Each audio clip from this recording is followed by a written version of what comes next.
SCP-682 must be destroyed as soon as possible. So begins the SCP Foundation file on the dreaded SCP-682, a highly intelligent reptilian monster that has, despite the Foundation's best efforts, proved impossible to kill. It may not be the most dangerous SCP out there, considering that some are capable of eliminating entire realities, but it's one of the most iconic. And you've probably heard tales of the monster that death forgot, and you know exactly why everyone is so afraid of the so-called hard-to-kill reptile. It's been subjected to some of the most deadly weapons and traps the Foundation could devise, and survived attacks from some of its deadliest fellow SCPs. But before we tell you about the Foundation's many failed assassination attempts against the so-called hard-to-kill reptile, we need a little more groundwork on what this creature even is. The first thing to know about SCP-682 is that this thing wants you and everything you know dead. Unlike some other creatures like SCP-096 and SCP-173, which are murderous but exhibit no real higher processing skills, SCP-682 possesses cunning, advanced reasoning, and even human-level logical intelligence. SCP-682 can engage you in conversation, but just talking to the creature calmly and cordially will sometimes cause it to enter its rage state, where it becomes even more dangerous and volatile. The beast is perpetually kept in a tank of powerful hydrochloric acid, melting its tissue to prevent it from reaching its full potential and going on a rampage. The creature's most terrifying asset, and the reason it's proven impossible to terminate thus far, is its incredible adaptability to any and all external stimuli. 682 is a reactive being, capable of not only surviving and regenerating from all attacks, but often incorporating those attacks into its own wide arsenal. In other words, if you're hoping to kill this thing, you better kill it on the first hit. Because if you don't, you better believe it's gonna hit you back 100 times harder. This brings us to the main event. Some of the SCP Foundation's most ambitious and frightening attempts to terminate SCP-682, or even understand how it could theoretically be terminated. There are quite literally too many unsuccessful attempts for us to list them all here, so think of this as a highlight reel of the Foundation's most prominent failures. 682 was first cross-tested with SCP-017, a humanoid shadow entity shown to be able to consume matter with its shadows and leave no traces behind. Tests on tissue samples from 682 showed that SCP-017 was able to consume said tissues with no adverse effects. However, when SCP-017 was placed into the containment chamber with the actual creature, 682 let out a horrific roar that was so loud it damaged nearby audio equipment. SCP-017 fled to the corner of the room, and 682, in its rage state, attempted to breach containment. Agents managed to suppress and remove the creature, but no meaningful damage was logged. Attempt failed. SCP-173, the killer statue, was later brought in, hoping that its thus far impeccable track record for killing would hold strong.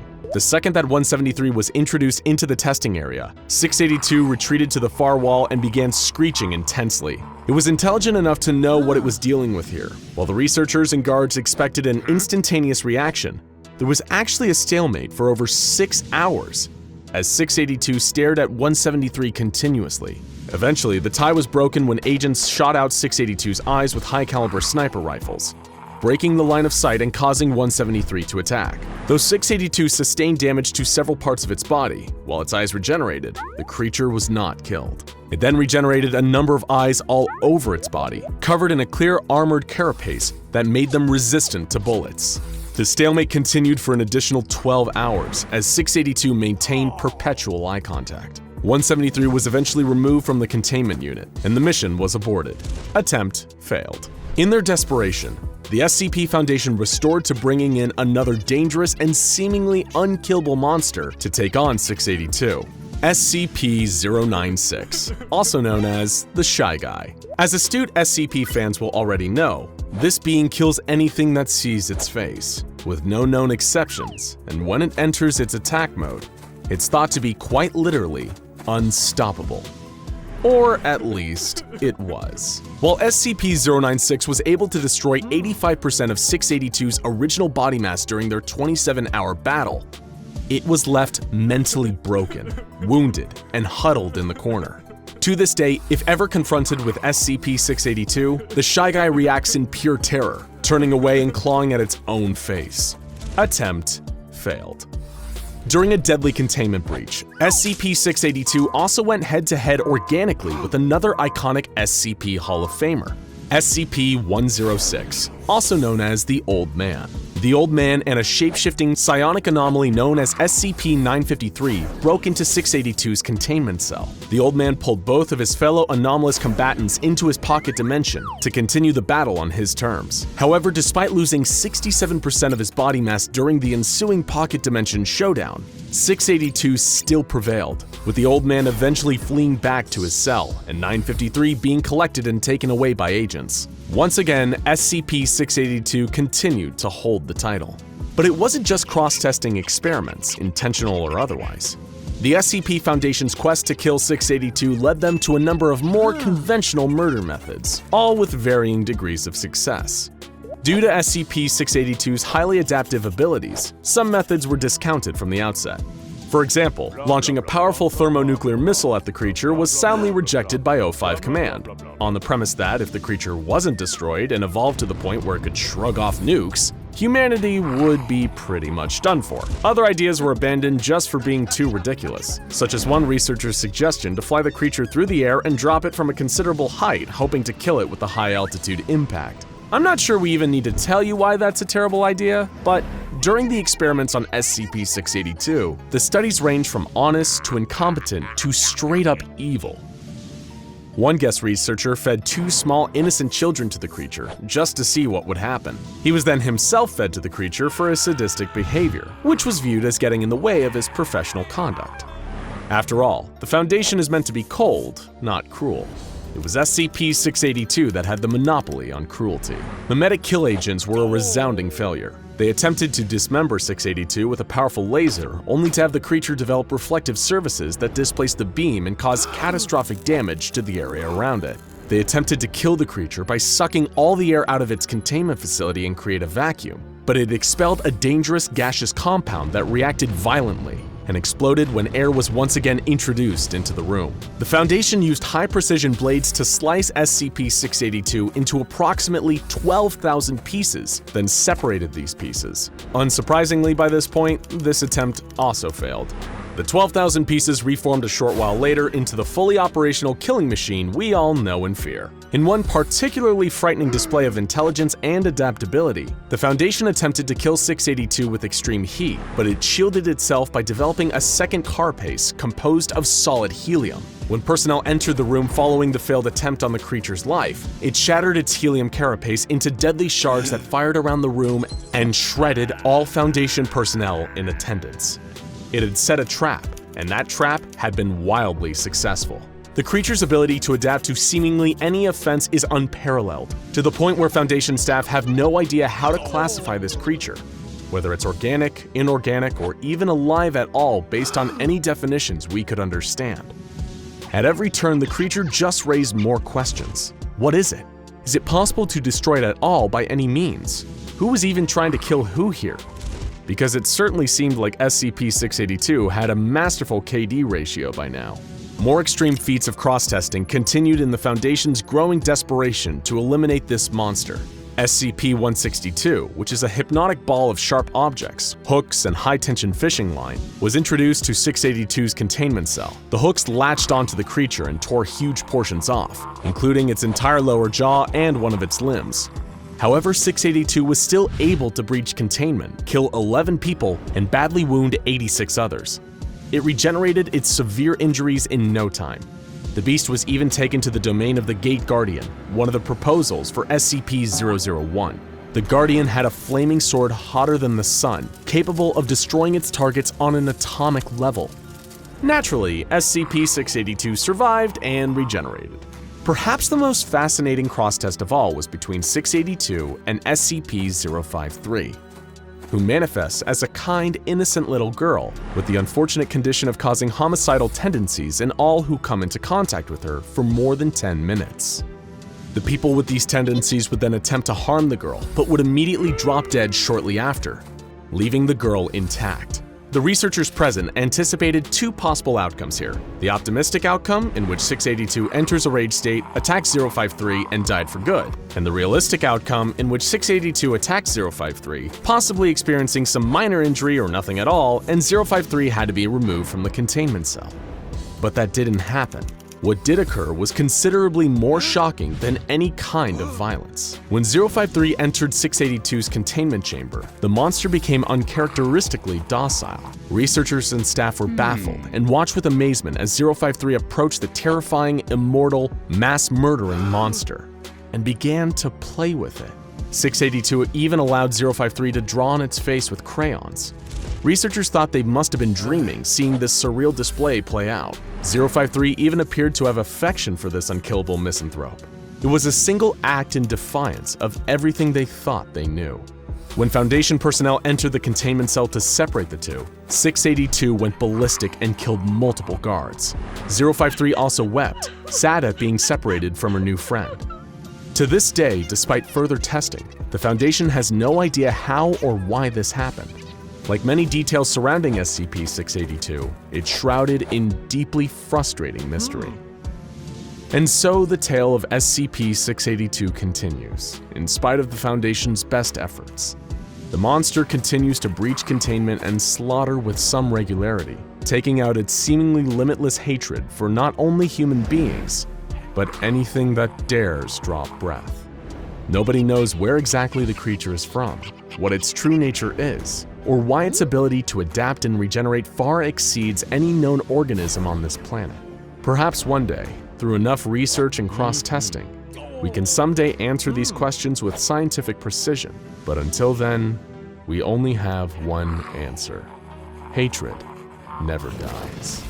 There is a planet orbiting a G-type main sequence star. Unlike the millions of barren rocks littering the cosmos, this one is in what scientists call the Goldilocks zone, the area around a star believed to be most capable of sustaining life. And life does more than just survive on this world. It thrives. The distant world is home to a mix of animal and plant life, including a large, technologically advanced civilization of humans. Other than the Earth, this is the most complex ecosystem the SCP Foundation is aware of, and it may be the greatest threat to life on Earth in the universe. This is SCP-3003, a Keter-class object with one of the most ominous nicknames in the entire Foundation database: the End of History. Research into this world, which is located roughly 208 light-years from Earth, revealed many similarities to our own world. It is only 3% heavier than Earth, rotates in 30 hours, and orbits its sun at a similar distance to our own planet. The temperatures are similar, and they are temperate enough that the majority of the planet's landmass is able to support large numbers of life forms. While few species found on SCP-3003 are identical to those on Earth, many are surprisingly similar, but it's 3 of these organisms specifically that combine to create an existential threat to our own world. SCP-3003-1 is a small beetle-like creature known as Mars by the planet's human population. While they grow to only 3 centimeters in length at most, they have a strong ability to defend themselves. In addition to their hard carapace, they can shoot a spider silk-like substance from their abdomen and coat themselves with acidic liquid which makes them impossible for predators to eat. They spend most of their time swarming and feeding on plants, and can live 15 years in the wild. They're largely harmless to the planet's humans. That is, until an invisible enemy enters the picture. SCP-3003-2 is a single-celled amoeba-like creature that has evolved to be completely dependent on other beings like the Mars. In other words, it's a parasite, and SCP-3003-1 is essential to its life cycle.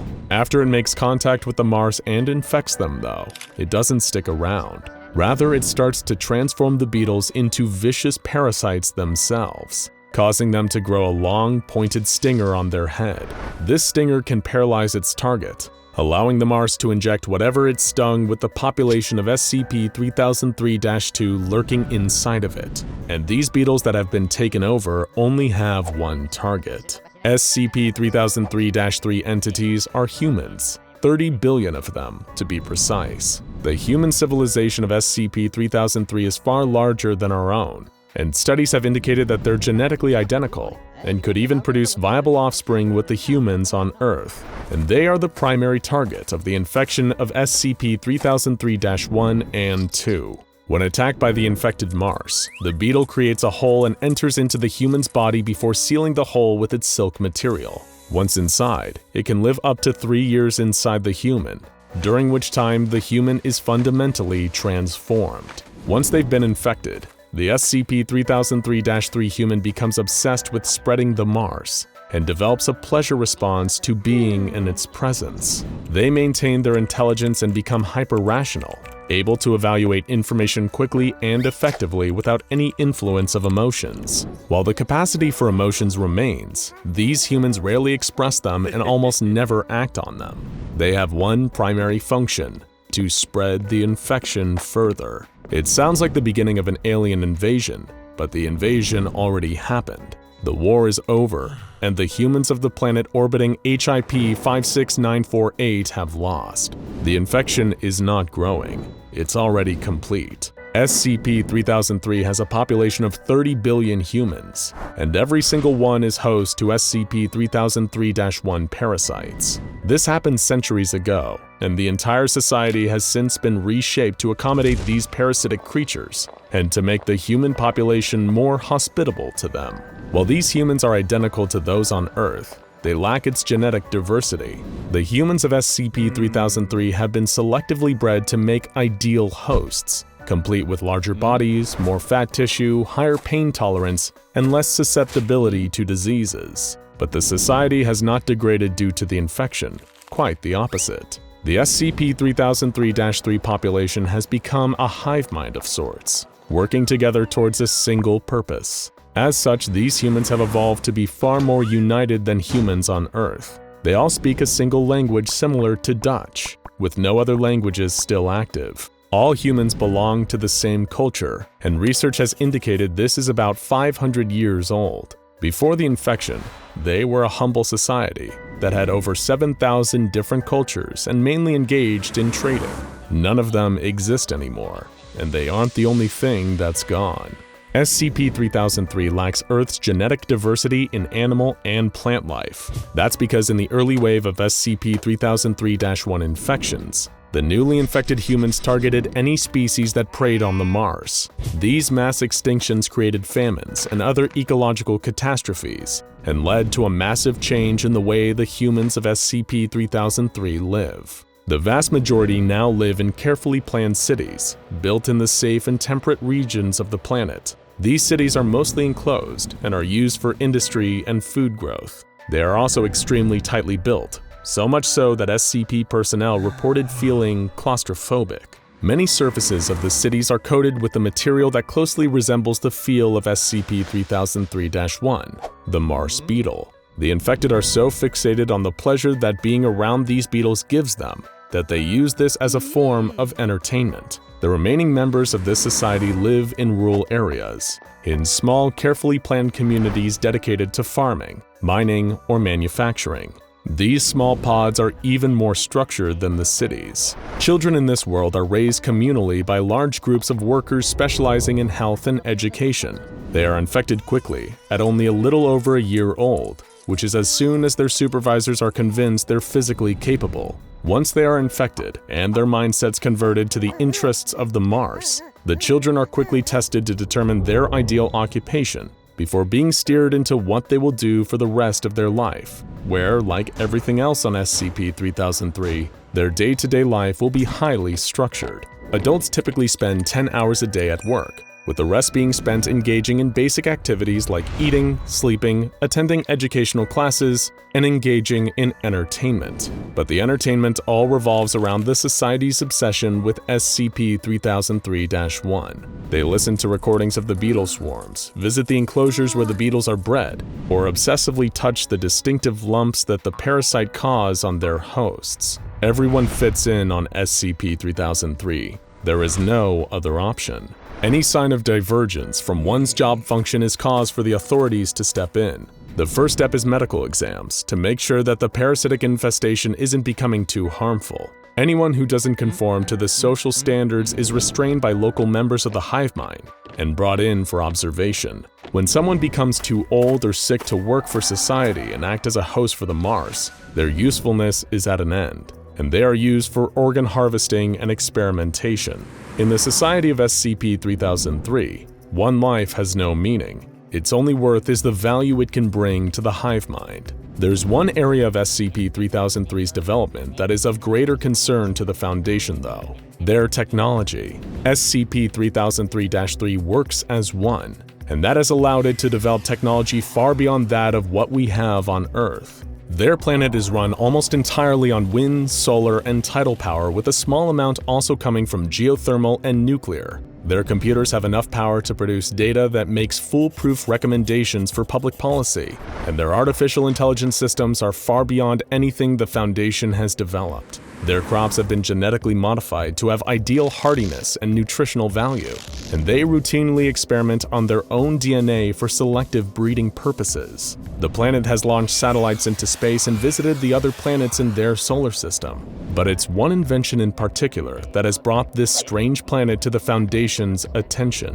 SCP-3003-4 is a massive facility on SCP-3003 with one purpose: to open wormholes that can transport members of the planet to any other point in space. Each use of this device uses up more energy than Earth uses in a full year, and the device seems to have been created with one goal in mind: to transport representatives to other planets that can expand their parasitic civilization to. The desire to spread the infection of the Mars is a single-minded obsession for the citizens of SCP-3003, and they now have their sights set on Earth. Unlike most dangerous specimens, SCP-3003 and its native species were not discovered in the wild. Rather, it made contact directly with the Earth through its wormhole generator, sending ambassadors who came bearing the news of their gospel of a better, unified way of life that would be achieved by joining their growing empire. They could have passed for missionaries, but what they were preaching was infection with a parasitic mutated beetle. The SCP Foundation was not prepared for this first contact, and collected all the evidence they could on this strange new society.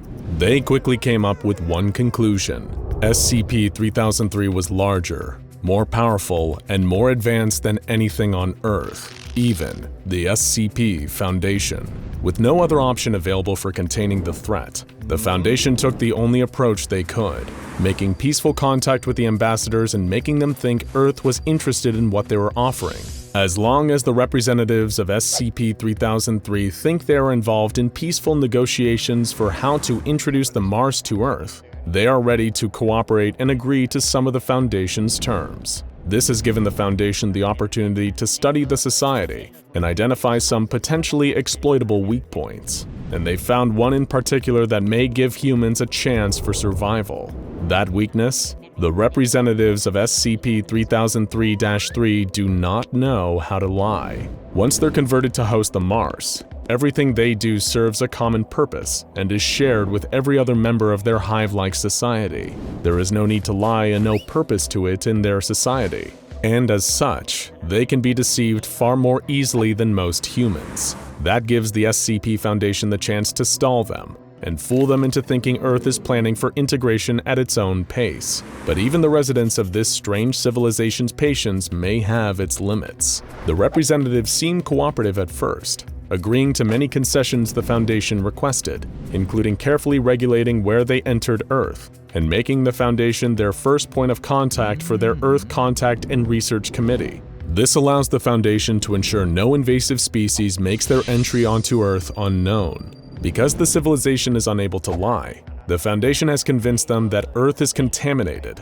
and unable to host the Mars, with the species becoming sterile when introduced. The representatives seem to believe this and believe they are working on a solution with Earth. But some members of SCP-3003-3 may be becoming more aggressive. It was after a meeting with a representative of SCP-3003 that Foundation researcher Dr. Shaw entered an elevator with the alien. Suddenly, the Mars host became enraged, tearing the control panel out of the wall and stopping the elevator. Dr. Shaw was terrified, but the representative simply said it wanted some alone time.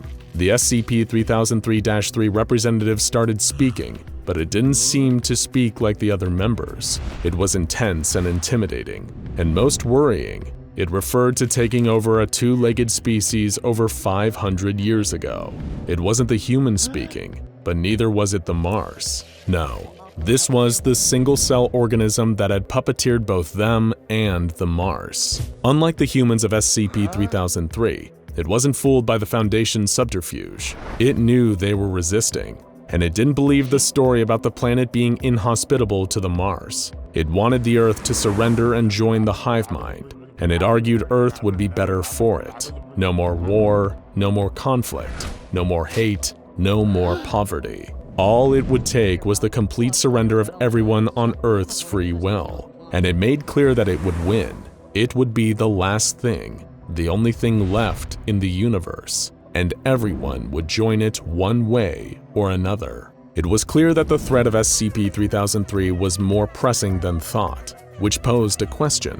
How do you contain an entire planet? The decision to classify SCP-3003 as Keter wasn't hard, but none of the Foundation's other tactics they'd used in the past would apply here. Investigation into the capabilities of the planet made clear that if a war was to break out between the two planets, it would end swiftly and decisively in favor of SCP-3003. If the SCP-3003-2 living inside the bloodstream of the planet's humans were aware of the Foundation's deceptions, they did not seem to be letting the humans of their planet in on this, so the deception would hold for now. But SCP-3003 was moving fast as well, and soon it might be too late to contain it. Two projects in particular concern the Foundation. One is a genetic tampering experiment to make SCP-3003-3 more hospitable to their purpose. It would add artificial genes to their human hosts, making them consume less resources, becoming immune to common pathogens, and making them able to host 10 times as many Mars inside their bodies.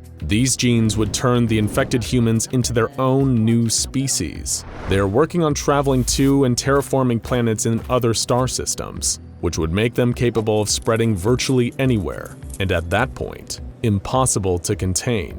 But the Foundation has some last-ditch plans in motion to stop this. In addition to continuing their disinformation campaign and the ongoing research into samples of the Mars and the single-cell being that mutates them, the Foundation is preparing for the worst-case scenario too. They are spreading disinformation among scientists to ensure no additional contact is made with elements outside the SCP Foundation, and the O5 Council has authorized studies into how to eliminate this threat permanently. But the Foundation will only have one chance to do so, and any attempt will need to involve the elimination of their wormhole device to keep them from escaping, because even one specimen escaping could mean infestation of another world, and eventually, the threat would begin anew. But for now, the Foundation has not deemed any plans for an attack to neutralize SCP-3003 either practical or likely to succeed, which means the Foundation is left focusing on maintaining stable relations with SCP-3003-3. They continue to try and convince them that the Earth is moving towards peaceful integration, and let's hope they succeed in this task for as long as they can, because for now, this is the only thing we have standing between us and the end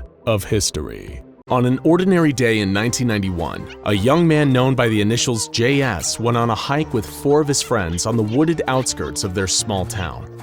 Everything seemed perfectly normal until JS began to feel a strange sense of familiarity, like he had been in this spot before. He couldn't shake this weird feeling, but thought nothing more of it. Little did he know that this was a sign of deadly things to come. Several hours after first experiencing that sense of deja vu, JS was found by the side of the road, covered in cuts and scratches, with his friends nowhere to be found. This is the story of SCP-939, an unforgettable monster that you'll never remember. There was no way for JS to know that the unsettling feeling he felt and the horrors that followed it were the result of an experiment conducted by the SCP Foundation, an experiment with deadly unforeseen consequences. JS and his friends were exposed to a substance known only as AMN-C227 as part of a series of tests performed by the SCP Foundation, intended to determine the effectiveness of this substance as a deliberate amnestic. Dealing with as many mysterious, secret creatures and objects as they do, The SCP Foundation has long needed a way to tamper with the memories of those exposed to the Foundation's various prisoners and test subjects. And when the Foundation discovered AMN-C227, it seemed like it might be perfect for this purpose. So where did AMN-C227 come from? Over a year before the incident with JS and his friends, the SCP Foundation captured SCP-939. SCP-939 is a species of endothermic predators that live and hunt in packs. They are designated Keter class and regarded as highly dangerous and hostile to human life. Native to caves, they have no eyes, translucent red skin, and stand at an average of 2.2 meters tall, with an average weight of 250 kilograms. They have 4 limbs, each ending in 3 fingered claws and a 4th opposable digit resembling a thumb. In addition to their sharp claws, their mouths are filled with red fang-like teeth that reach up to 6 centimeters in length. In place of their absent eyes, they have light-sensitive spots running along their backs, which are covered in spines believed to detect changes in air pressure and flow. In addition to their many other terrifying attributes, the internal anatomy of SCP-939 poses a biological mystery. These creatures have no circulatory system and no digestive tract. That's right, in spite of being predators seemingly acting on a need to feed, they have no stomach. Instead, when they eat, their food builds up in their respiratory system until its presence inhibits function, and then it is regurgitated. In spite of being a creature that should not, under any logical conditions, be able to live, SCP-939 continues to persist, and is even capable of giving birth to live young after a gestation period of 12 months. The SCP Foundation was able to study a litter of these young that were born in captivity in September of 1992, though the creatures remain just as much of a scientific mystery as they were upon first discovery.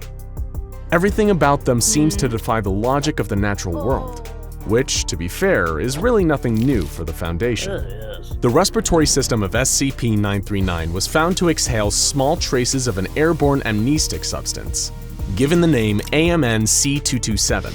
This compound blocks the formation of memories for the duration of exposure to it, plus a 30-minute period following the exposure, give or take a few minutes. It is colorless, odorless, tasteless, and completely undetectable in the bloodstream after only 60 minutes. AMN-C227 was approved for use as a Class C amnestic by the SCP Foundation in 1990, following some initial tests. However, after one particular incident involving a young man and his friends, the official use of AMN-C227 was suspended.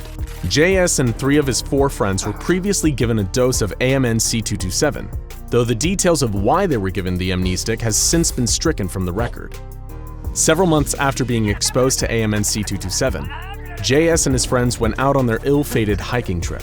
While hiking, JS was suddenly overcome with a sense of déjà vu. When he mentioned it to his friends, 3 of them agreed that they had felt it too. One of the group, another young man who had not been exposed to AMN-C227, was uncomfortable and decided to go home.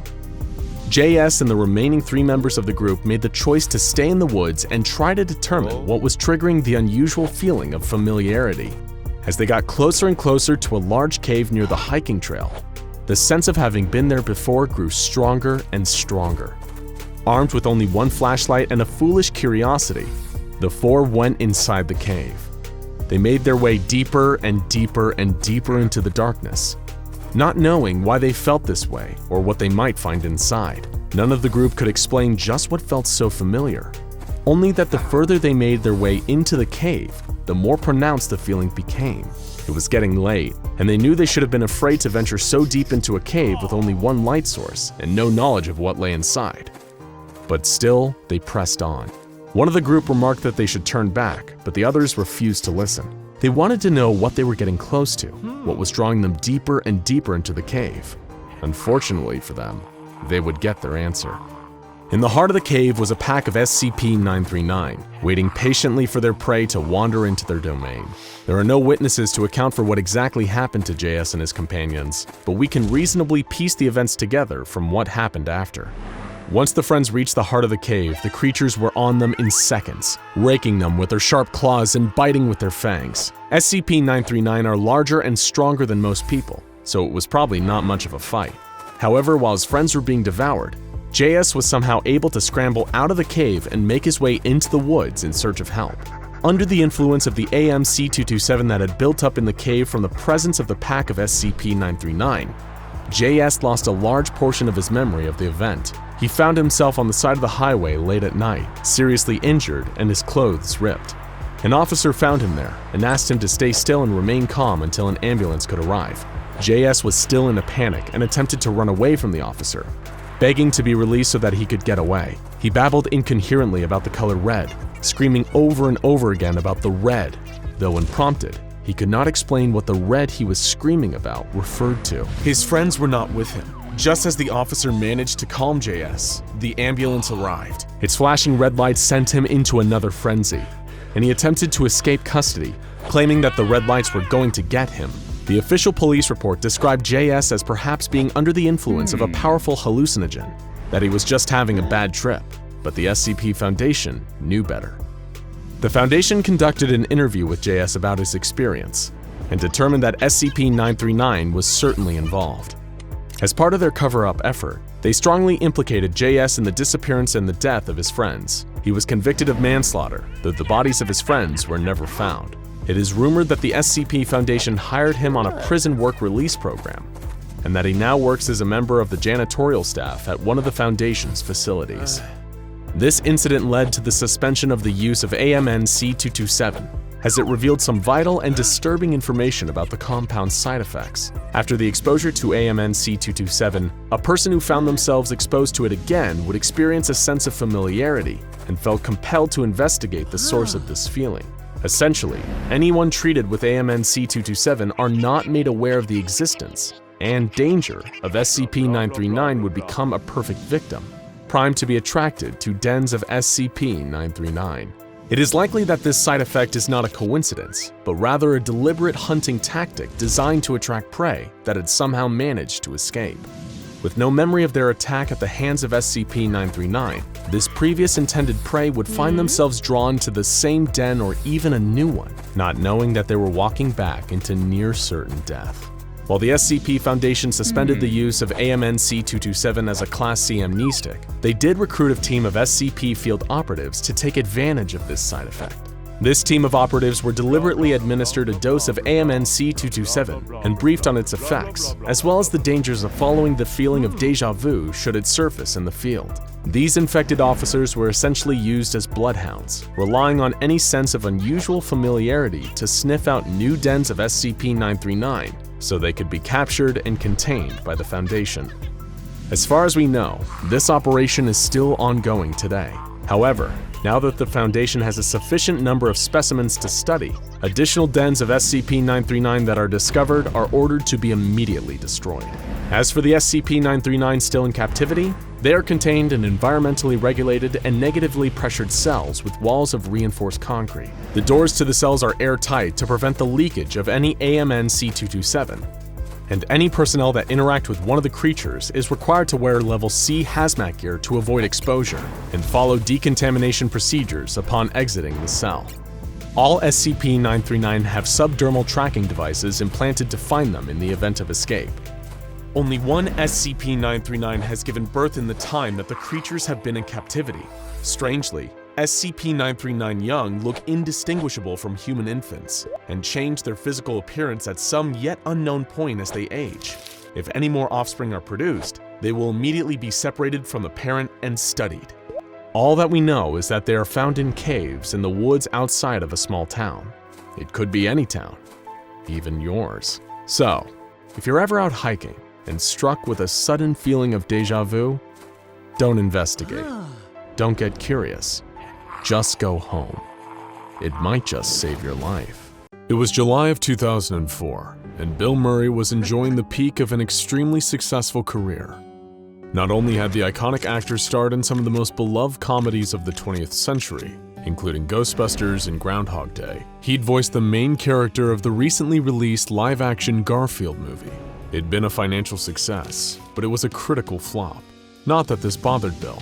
He was happy with the performance and the paycheck. What he wouldn't be quite as happy about was the horrifying encounter he was about to have with SCP-2186. On July 8th, Bill was enjoying a cold drink on the porch of his luxurious Beverly Hills home. The The sky was beginning to darken as the sun set in the west. It was a blissful evening. His wife Jennifer was inside, watching TV.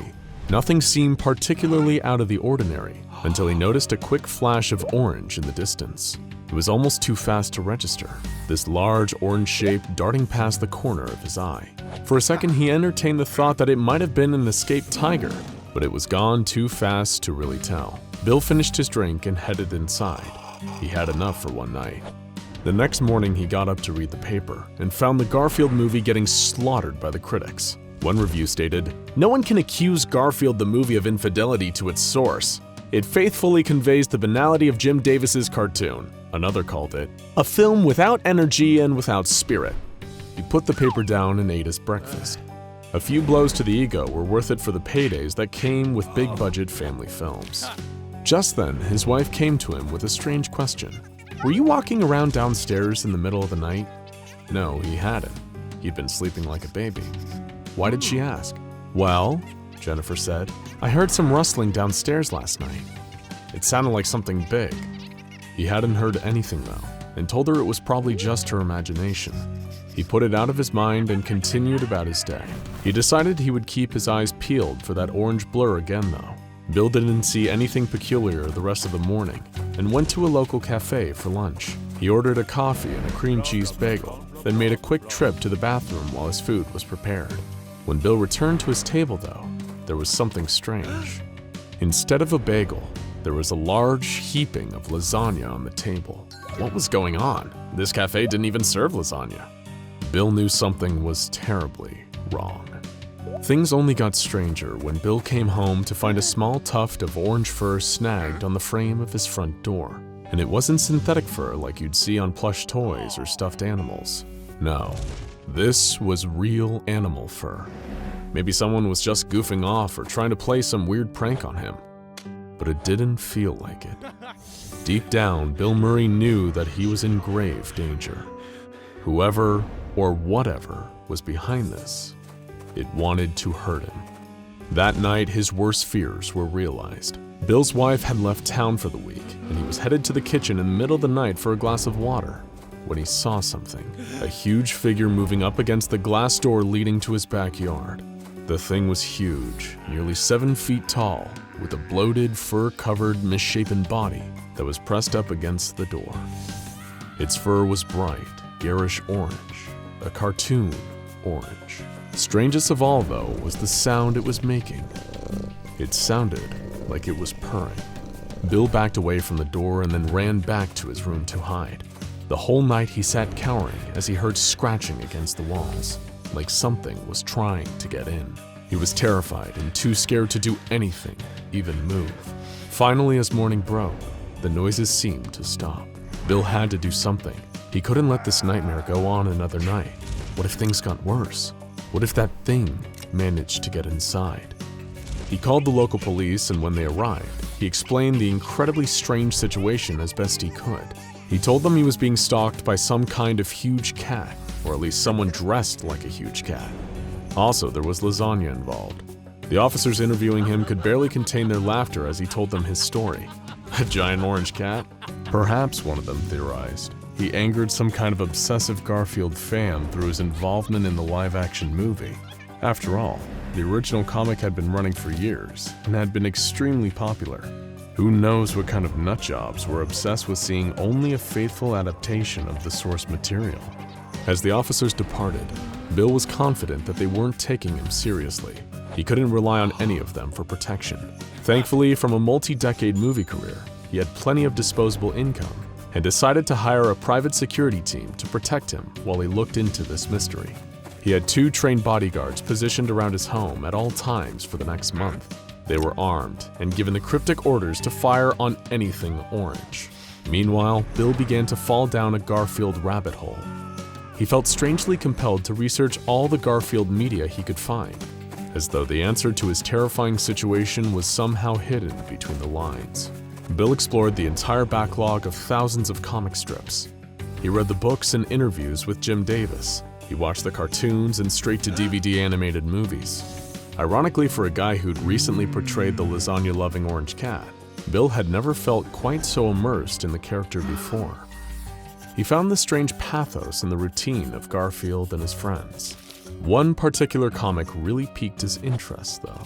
Originally published in October of 1989, the comic began with Garfield being woken up by a strange chill, an almost eerie sensation. The character observed aloud that he didn't feel like he was in his own home. He explored his little home further, trying to find his owner John or his housemaid and sometimes nemesis Odie, but found nothing. As Garfield remarked on feeling alone, a purple speech box delivered the sinister message. "You have no idea how alone you are, Garfield." He then finds that his home looks like it's been abandoned for years. The for sale sign outside is practically ancient. Garfield slowly comes to a horrifying revelation. Everyone really is gone, and his adventures and friends now exist only in his imagination.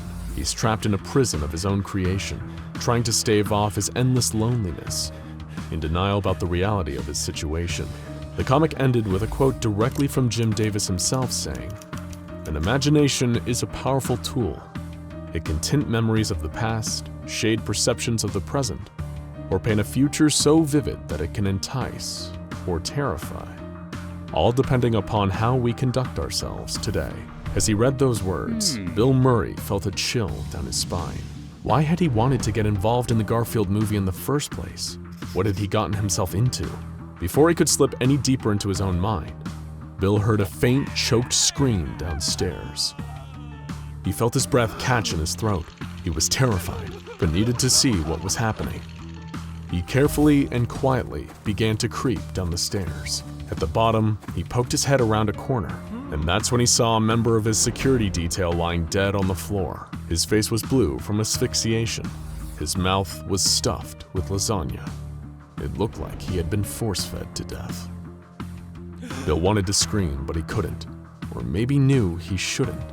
Just then he heard a soft, meaty thumping noise coming from the nearby living room. He didn't know why, but he felt compelled to approach, as if by forces beyond his control. He made his way to the living room, and when he'd got there, he saw where the noise was coming from. Bill's jaw dropped in pure horror. There was the other member of his security detail, lying limp and lifeless under a giant orange figure. It was a grotesquely huge creature, wearing what looked to be a kind of crude Garfield outfit made of sewn-together cat pelts. It stank of pasta and rotten meat. In its giant paw, it held a golden trophy, which it was using to pound the security guard's head into mush, while making quiet, cat-like purring noises. The creature suddenly stopped and looked up, locking eyes with Bill. The fear of death came over him. He froze as the giant, freakish Garfield stepped over Donnie's corpse and began to come towards him. Bill turned and ran, but Garfield was gaining on him. Before he could make it to the front door, the creature knocked him over. He was laid out on the ground, looking up at it as it reached into its own body cavity and began to pull out handfuls of lasagna. He was about to shove a wad of the horrible, decaying pasta into Bill's mouth when suddenly a ding was heard, and the creature stopped.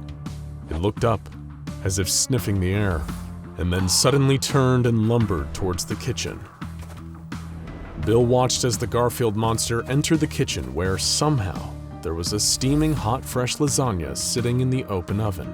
The creature had sensed the presence of external lasagna and felt the compulsion to integrate it into its body, grabbing fistfuls and shoving it into itself. Just then, a group of highly trained SCP Foundation personnel burst into the room and subdued the creature. It had been an ambush.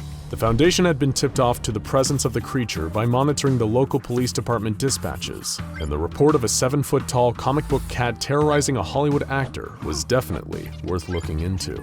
The monster that had almost taken Bill Murray's life was SCP-2086, a deadly pataphysical being that tends to manifest around people somehow involved in the Garfield intellectual property. It appears whenever the public perception of Garfield falls out of favor, and because Bill had starred in the critically panned Garfield movie, he was currently at the very top of SCP-3166's hit list.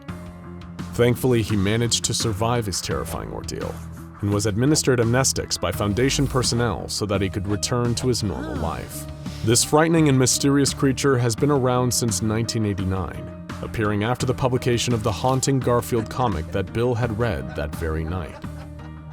It appeared in the office of United Media, who were the publishers of the Garfield comic strip at the time, and began wreaking havoc.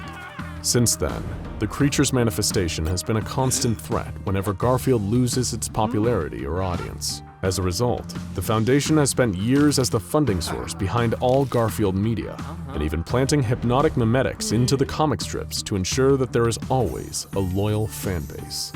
The fur is indeed real organic cat fur, albeit an unnaturally orange color, and instead of organs, the creature is filled with lasagna. Worst of all, though, is that testing has revealed that the meat in the lasagna is genetically identical to the flesh of Garfield's creator, Jim Davis. How did this thing come into existence? Perhaps it was Jim's sheer force of imagination that dragged it into being. As he himself said, an imagination is a powerful tool. All in all, it's lucky that Bill Murray was able to survive his encounter and return to his normal life. Well, as normal as life can be for Bill Murray. And if you see Bill Murray, don't bother asking him about SCP-3166. The amnestics were quite effective, and just as he's fond of saying himself, no one will ever believe you. Take a brief moment to think back to your younger years, spending long, tiresome hours trapped in a classroom, waiting to hear the noise of that final bell of the day. That sound meant freedom, the end of another grueling 6 hours at your desk, and the chance to get back to the warm sanctuary of home. If you were lucky, you might not have had to go far to get back to the safety and security of being in your parents' house. Living close enough to the school would mean you could easily walk home when the day was through. But your classmates? Well, they weren't all as lucky. Some of them had miles to travel, all the way across town even. Fortunately, though, the school bus would always be waiting outside at the end of each day, ready to take a gaggle of rowdy kids back home. And if you were one of those kids that had to take the bus, you'll know that the trip home after school was hardly a calm drive. Paper planes and spitballs firing from all directions, wads of chewing gum stuck to the undersides of seats, other kids all around you screaming and yelling at the top of their lungs. Still, it could be worse, right? No, trust us, it could be much, much worse than you can ever imagine. What if one day, the bus that picked you up from school wasn't a bus at all? What if instead, it was SCP-2086? Picture this. One day you get put in detention at school. Maybe you were disrupting a class or were caught spraying graffiti on the outside wall of the gym. Whatever the reason, we're sure you'll think it is unfair that you got held back after school, after everyone else had already gone home. But you do your time until finally you're told you can leave. Problem is, your house is on the other side of town, and you've already missed the bus. You make your way off the campus, down the nearest street. Maybe there's a city bus you can catch that'll get you back home. As you stroll away from your school, you realize that the nearest bus stop, the first one on the route home, seems to be further away than you remember it being. Must be just the exhaustion of a long day getting the better of you, playing tricks on your mind. It's not like someone could move the bus stop, right? Finally reaching the stop, you notice lights coming down the street after a few moments of waiting quietly. A late bus, just like you hoped for. It pulls up to the next stop, the doors folding open to allow you on board. It's totally empty, save for the driver, but straight away you notice there's something odd about him. He seems drained of color. His movements are weird, more like a puppet on strings than an actual living, breathing human being. Now that you think about it, if it wasn't for the fact he was clearly moving, driving the bus, you might assume that he was a corpse. Then again, maybe he just had a long day too. Taking a seat, you try not to think about it and stare out of the window in boredom. You watch as the route takes you past stop after stop, all of them empty just like the bus itself. But then something unexpected happens. You've ridden the bus to and from school so many times before that you can't help but notice when, for some reason, it takes a wrong turn. Looking out the window, you know you aren't mistaken. The driver has changed direction. Instead of heading towards the nearest stop to home, he's taken the bus towards the furthest edge of town. Desperately, you try yelling at him, asking why he's taken the wrong turn, but the driver stays still, as if he can't even hear what you're saying. That's when you notice the smell. You didn't catch it before, but now it's all around you, filling the air inside the bus. It's almost like the scent of disinfectant, The bus now smells the same way a hospital does. But that's not all. The more you breathe it in, the more you feel yourself starting to get woozy, arms and legs getting heavier. Everything around you feels as if it's spinning uncontrollably. Out of the windows, you can just about make out the site of a junkyard, blurring in and out of focus. It's meant to be abandoned, and yet you're sure you can see movement. Massive, indeterminate shapes shifting around in the dark. Finally, your vision goes dark and you fall unconscious onto the floor of the bus. Only you were never on the bus to begin with. No, although you didn't know it, you were prey to something that just looked like a bus, SCP-2086. And now that it's caught you, you'll never see the light of day again. Now, SCP-2086 doesn't just refer to a single creature, not by a long shot. It is the designation given to an entire species of arthropods. Think lobsters, crabs, and spiders, or insects like centipedes and millipedes, only much bigger. To the untrained eye, and depending on when you look, an instance of SCP-2086 will normally look like any ordinary public transport vehicle, of any make and model, or belonging to any company or transit authority. Usually, though, they look like regular old buses, at least while they're out foraging for food. When born, an SCP-2086 specimen will grow to full juvenile size within a week, usually weighing 200 kilograms or less. Full matured adult instances, however, can weigh approximately 17,000 kilograms. The adults are the ones that go out foraging, leaving the nest to collect food to then bring back to the juvenile SCP-2086s. And by food, we of course mean humans.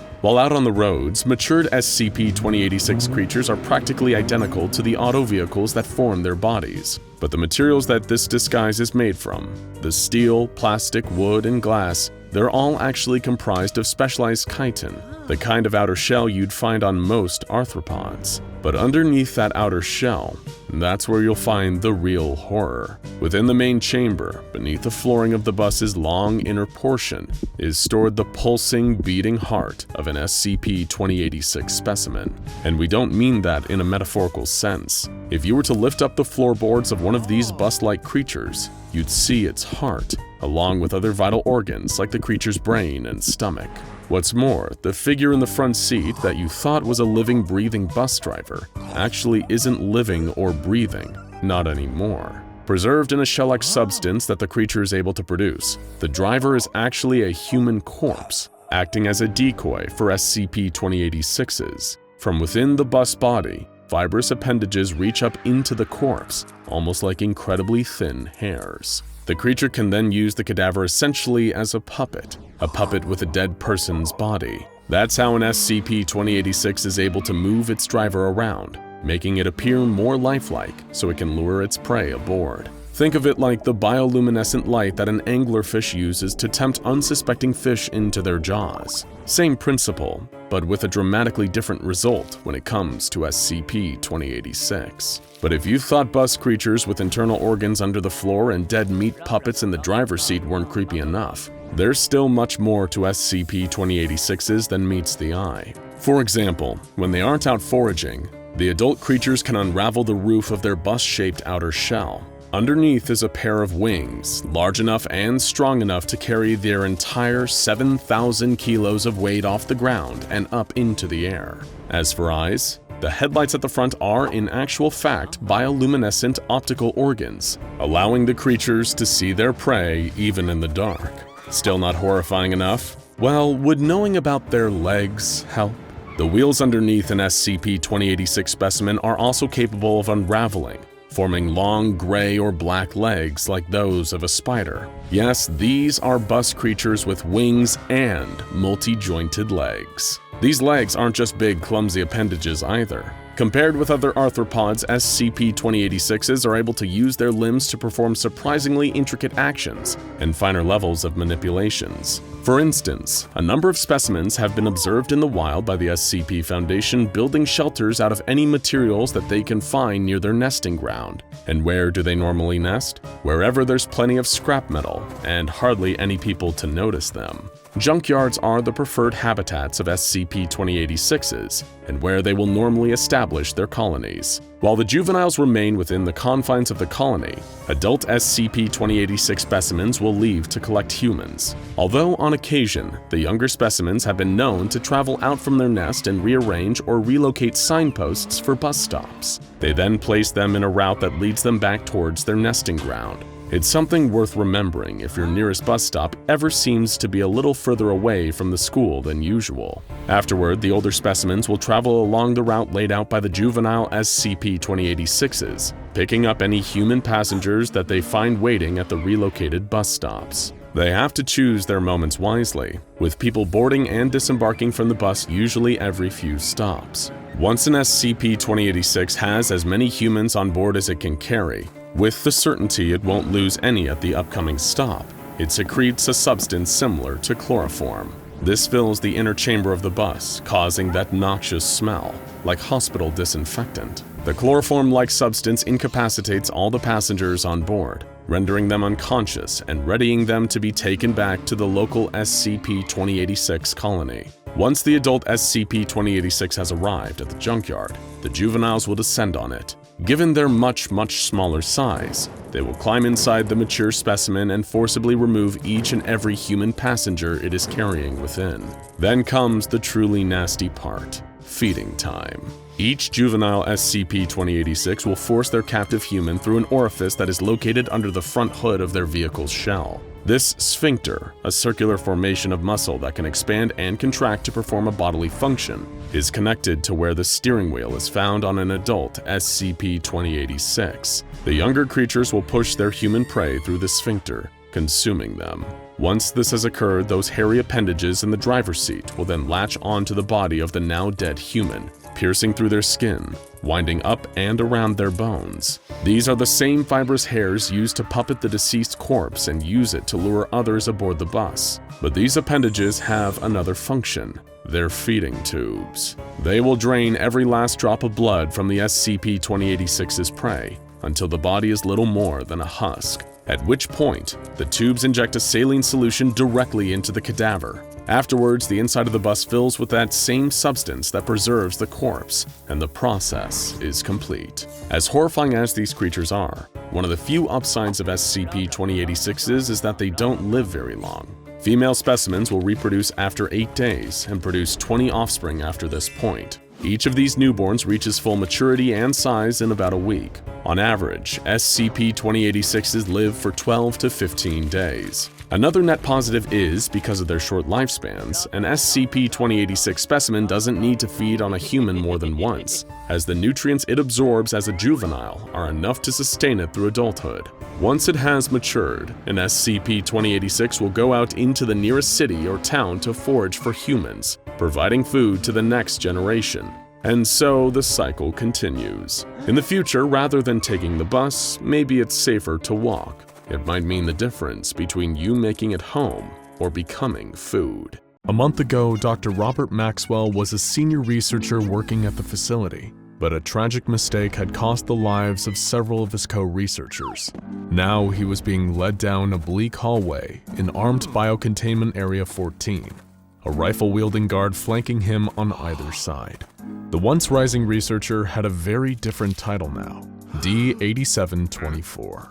He had been made a D-class personnel, a death sentence. However, as the guards led him to his possible demise, he wasn't dressed in the typical D-class orange jumpsuit.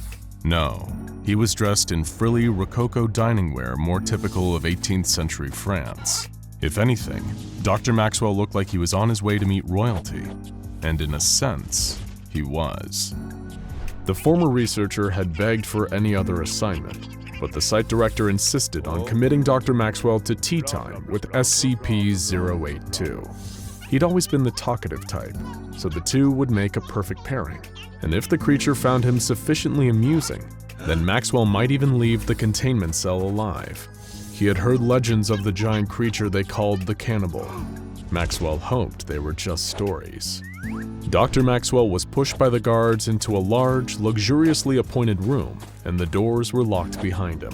He felt like a child, surrounded by freakishly large furniture and 10-foot-high ceilings. The fog of obnoxious floral perfumes couldn't fully cover up the pervasive smell of death that lingered in the cavernous halls of 082's palace. Thanks to an elaborate ruse conducted by the Foundation, SCP-082 believed he was the King of France, and that his containment cell was a palace where he remained for his own safety. The creature's continued good behavior and everyone else's safety relied on visitors keeping up that lie.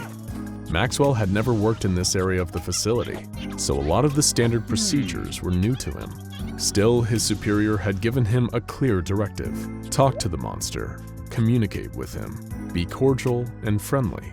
See if you can find out more about his mysterious past. And most importantly, if you want to survive, don't annoy him. The down-on-his-luck scientist gulped inside, trying to steady his nerves in this oversized fake French palace. He just kept thinking, surely he can't be that big.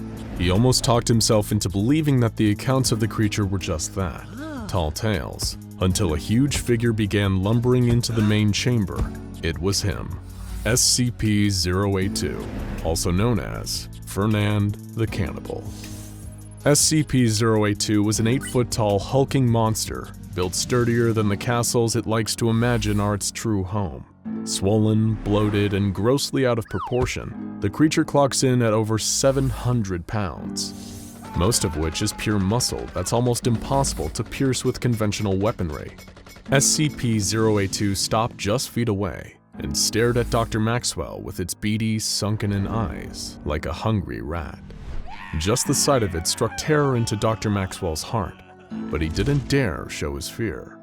Instead, he remembered his brief training, bowing politely and forcing a smile, referring to the creature as Your Highness, and profusely thanking it for granting him an audience. The monster continued staring without saying anything, and then gave a wide, lockjawed grin, showing off its huge teeth. It did everything through gritted teeth, except eat and sing. Dr. Maxwell hoped he wouldn't be a part of either activity. Fernand gave a low, booming chuckle.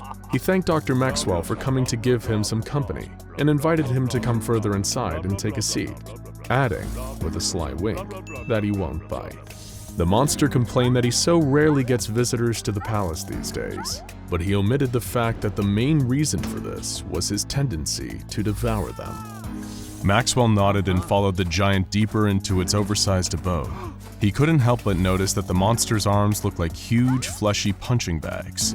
He knew that if Fernand wanted to, he could easily crush him flat, just like he'd done to so many unfortunate guards during containment breaches. Fernand told Dr. Maxwell that he was thinking of having some decorating work done. The walls of his palace were starting to look awfully drab, and he gestured to one covered with a rusty red streak. Maxwell remembered that D-class cleaners were sent into the containment cell twice a month to tidy any of Fernand's messes, but they often ended up becoming one of the messes themselves. The creature encouraged Maxwell to take a seat at his oversized dining table, while he tended to a pot of what he said was full of delicious onion soup. Maxwell obliged his host's request and took a seat at a huge chair that made him look like a 6-year-old sitting at the grown-ups table. Meanwhile, Fernand was using a huge machete-like knife to cleave onions in half for his bubbling pot of stew. Even though Fernand had shown no signs of outward aggression, as he watched the cannibal hack away at onions with his enormous knife, Maxwell could feel himself beginning to sweat. After all, they didn't call this creature the Cannibal for nothing. This was a monster with a truly horrifying body count. During previous containment breaches, it had taken enough tranquilizer to put down 2 elephants to subdue the creature, but not before multiple agents quite literally lost their heads in the process. Fernand was able to bite them off with one huge chomp like he was eating a drumstick, snapping right through the bone with his incredible tooth and jaw strength. Surprisingly, when he wasn't on a violent rampage, Foundation researchers had found SCP-082 to be unusually polite and forthcoming, offering the researchers plenty of information about himself and his past. The only problem was that almost everything the creature said was a complete lie.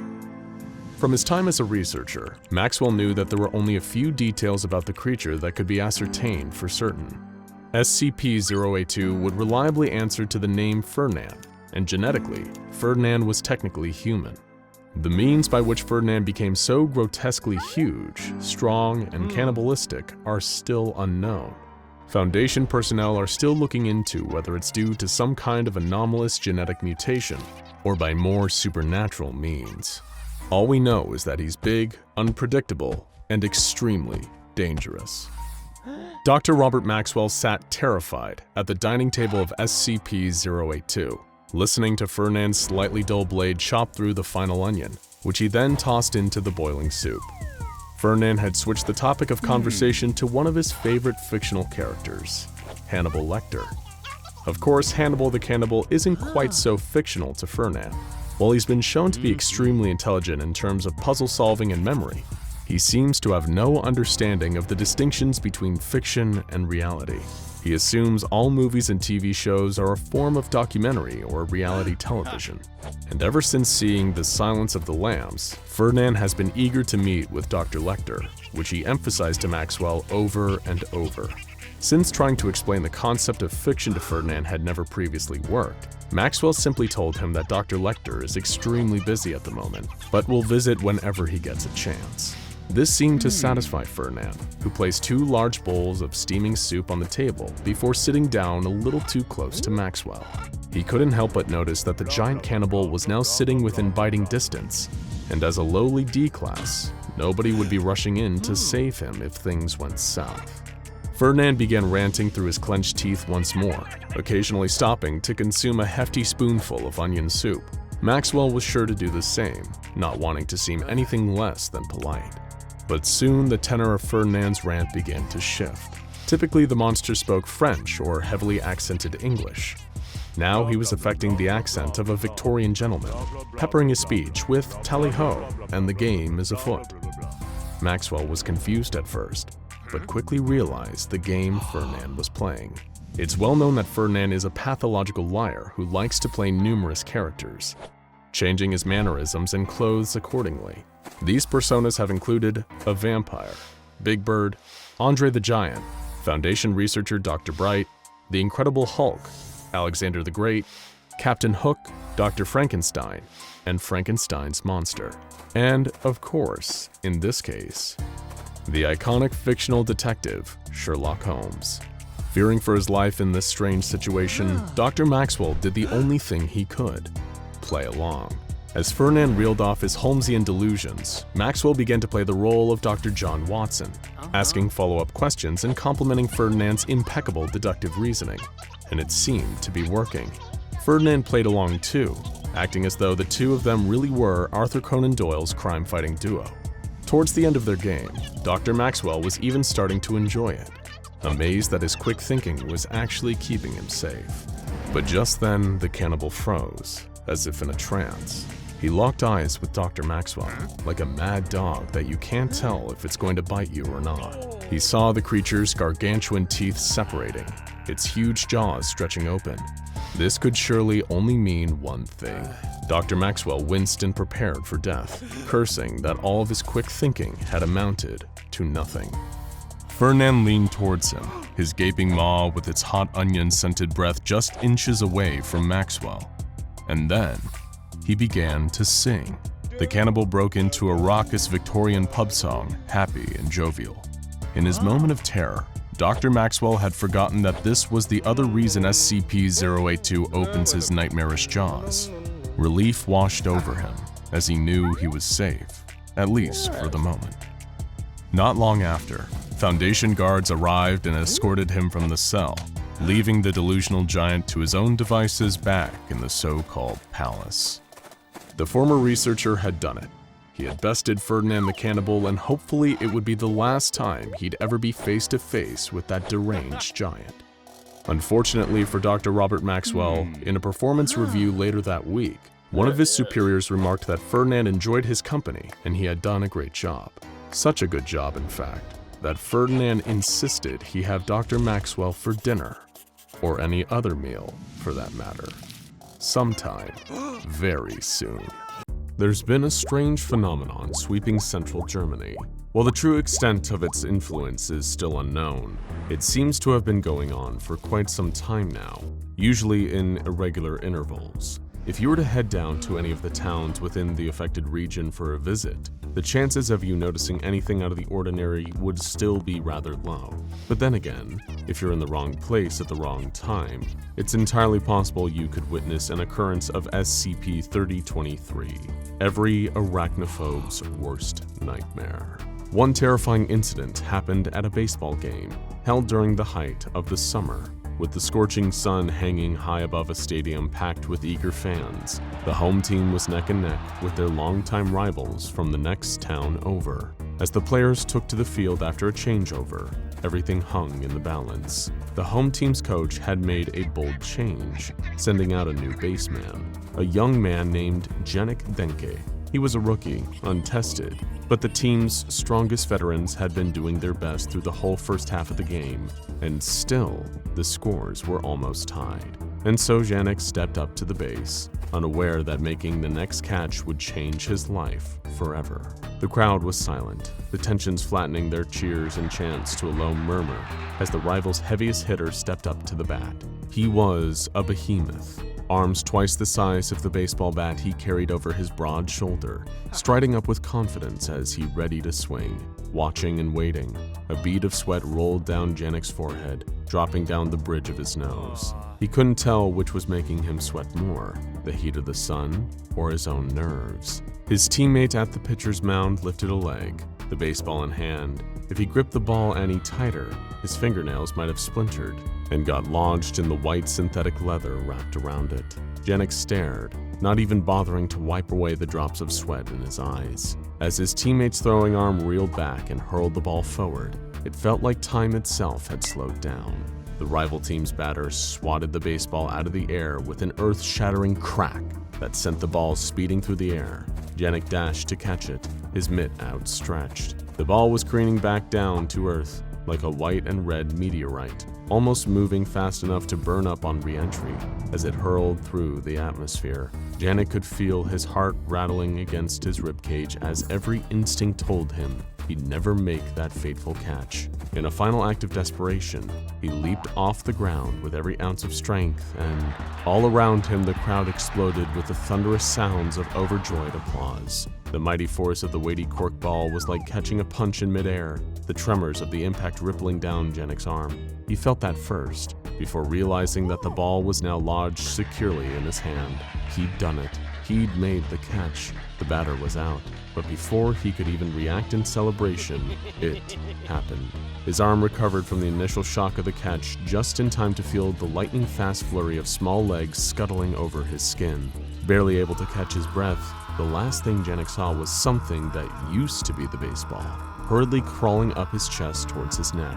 From a distance, his teammates, the fans in the audience, only saw him drop to the turf, flailing his arms trying to brush off something crawling over him as it attacked and killed the young baseman in what otherwise would have been the proudest moment of his life. While that might have been the first time anything like that had ever happened, it certainly wouldn't be the last. Now, have you ever passed by an abandoned building and felt an urge to look around inside? Of course, a lot of us have. But most of us are smart enough to resist the urge. But on the very rare times you and your friends have worked up the courage to explore somewhere like this, you've probably never found anything all that interesting. Then again, you might want to think twice before sneaking past those keep out and condemned signs. Maxie and Iva learned that lesson the hard way when they gained access to an abandoned office block. Maybe they were trying their hand at making a Blair Witch Project-style amateur found footage movie, or they could have been dabbling in some urban exploration. Best case, there might have been a few places of office furniture left behind by the building's previous occupants, something that the removal company forgot to take when the place was cleared out. The pair of them could have just helped themselves. After all, they needed a new folding chair for their apartment, and there was one just sitting there. Trembling through her stifled tears, Iva's phone was shuddering in her hand. The office had been dark. but she was certain the shadowy shape that had taken Maxie didn't belong to a human being. Clamping her hand over her mouth to silence her terrified breaths, she peered out from under the desk, pointing her phone's camera wherever she looked as it recorded. Iva could hear the loud tapping of several metal legs, moving hurriedly around the empty office. The noise would pause at irregular intervals. Every time it stopped, she thought, no, prayed, that the creature was gone. But just as Iva went to look, she would hear the same sound, quick, scampering steps, the kind of movements that feel unnatural to look at, that are only possible for things with 8 legs. Perhaps that made it worse. The creature didn't shriek or scream or breathe like you'd expect of some awful monster in a horror movie. But then again, how could it? It had been a chair when Maxie had walked up to it, nothing more than an ordinary folding chair. The patter of metal footsteps stopped again, this time for longer. It had to be gone now, she thought. She gave it another few seconds just to make sure the silence wasn't broken again. Crawling out from under the desk, her phone still in her hand, Iva allowed herself to breathe a tentative sigh, only for that sigh to become a scream as it lunged at her. The chair's seat and back, now the body and maw of an angry arachnid monster. As Iva screamed, her phone caught the whole gruesome sight on camera. You might be starting to see a pattern emerging here. But there's yet another twist in this multi-legged tale. What if these occurrences weren't just random incidents? Sure, they might fall into the freak of nature category like so many other anomalous incidents, but while it's unclear exactly how these particular anomalies come about, could it be possible that something, or someone, is creating them on purpose? Mobile Task Force Alpha 21 were already on the scene in the aftermath of the latest incursion. The elite Foundation strike team had eliminated the threat. Luckily, it had started life as a phone, meaning they were able to remotely destroy it, causing its electronic components to detonate. Not before it had killed 2 Foundation personnel, though. Naturally, now came the cleanup operation, gathering up evidence, leaving no trace of what had happened. The SCP Foundation still had little clue as to what exactly caused instances of this nature, a phenomenon they had now designated as SCP-2083. All they had to go on was a handful of cases, and footage recovered from a cell phone that had belonged to an urban explorer who'd met an untimely end at the jaws of a folding chair. But speaking of footage, something unusual had been caught by a security camera a few days before the latest SCP-3023 incident. The security footage showed a man breaking into an office where the latest 3023 instance, the telephone, had been found. As he picked up the phone in question, this individual's jaw appeared to unnaturally split open horizontally, allowing 4 dark, tongue-like appendages to emerge. These appendages rubbed the phone for over half a minute before retracting. The man then returned the phone to its original place and promptly left the office. Thanks to further investigations conducted by the Foundation's forensic experts, this unknown individual was identified as Mr. Sar, the owner of a local restaurant. Naturally, MTF Alpha 21 moved in to apprehend this suspect, the only real lead as to what has been causing the multiple instances of SCP-3023 to begin occurring in Germany. However, when Sar was eventually detained, he showed next to no sign of any anomalies in his body. He claimed to have no memory of the events depicted in the security footage, had never encountered any previous SCP-3023 instance, and seemed to possess no knowledge of the strange properties he exhibited on camera. Nonetheless, the SCP Foundation was forced to detain Mr. Sar, although he never displayed any anomalous behavior ever again. Now, you might be forgiven for thinking that, with Sar held in Foundation custody, everyone could breathe a sigh of relief. But sadly for any arachnophobes watching at home, new instances of SCP-3023 kept cropping up, in even stranger and more horrific fashion than ever before. Imagine you had a headache, and we're talking about a real killer here. One of those power drill to the frontal lobe migraines. Maybe you'd spend too much time glued to a computer screen at work, and all that blue light from your monitor scrambled your gray matter. Or perhaps last night was a pretty wild one, and after a few too many drinks, you were left feeling hungover the next morning. What's your go-to response in that situation? Obviously, you can call in sick to work, then go to your medicine cabinet or an over-the-counter pharmacy and grab some basic painkillers, paracetamol, aspirin, ibuprofen, all the things that we trust to make us feel better, not to make things even worse. To Patrick, this started as one of the most normal things in the world. Like you or I, his immediate response to finding himself suffering from a raging headache was to grab a gelatin capsule of ibuprofen. As casually and unsuspectingly as anyone would, he took the pill in hopes of quickly relieving his pain and carrying on with his day, probably even chasing it down with a quick glass of water. Only unbeknownst and unseen to Patrick, something happened the moment that ibuprofen capsule passed through his lips and went towards his throat. Something that stopped it from fully going down his throat, in fact. Much like the baseball, the folding chair, the phone, and who knows how many other unrecorded incidents, the pill had sprouted 8 spider-like legs. At first, it started as a gentle cough, like you'd expect when a capsule gets lodged in your throat. Grabbing a tissue, Patrick gave a few grunting attempts at clearing his airway. There was definitely something in there that almost felt like it was scratching. Not the kind of scratch at the back of the throat brought on by some allergies, the kind of scratching that caused Patrick to cough up blood when he put a tissue to his mouth, the kind of scratching that he could feel moving, crawling around his windpipe. Perhaps if he had more time, Patrick could have raced to the hospital and had whatever was clawing its way around his throat removed safely with that free European healthcare. Unfortunately, the thing that the capsule had turned into just as he swallowed it wasn't that kind. Racked with unimaginable pain, Patrick was writhing and spluttering uncontrollably, his mouth filled with more bile and blood than saliva at that point. The scratching was moving, and not down towards his esophagus towards his stomach. It was going outwards, burrowing through the insides of his neck until it reached his spinal cord. By that time, the little ibuprofen capsule-sized instance of SCP-3023 came crawling out from the back of his neck. Patrick was already dead. Let's say you were aware of this, of all these strange happenings, seemingly ordinary everyday objects turning into angry, aggressive spiders. Obviously, the Foundation might want to have a little chat with you about how you came across such information, but for the sake of argument, imagine you did know. You might think the smart idea would be to leave. After all, SCP-3023 instances are only known to occur in a specific region of central Germany, neatly situated in the middle of Leipzig and Dusseldorf. So you might think that it's time to up sticks and leave that area. Maybe even leave Germany altogether. Just hop in your car and drive to safety. If only it were that easy. A family of 4 was cruising down the Autobahn in an SUV. Just another car on the packed highway.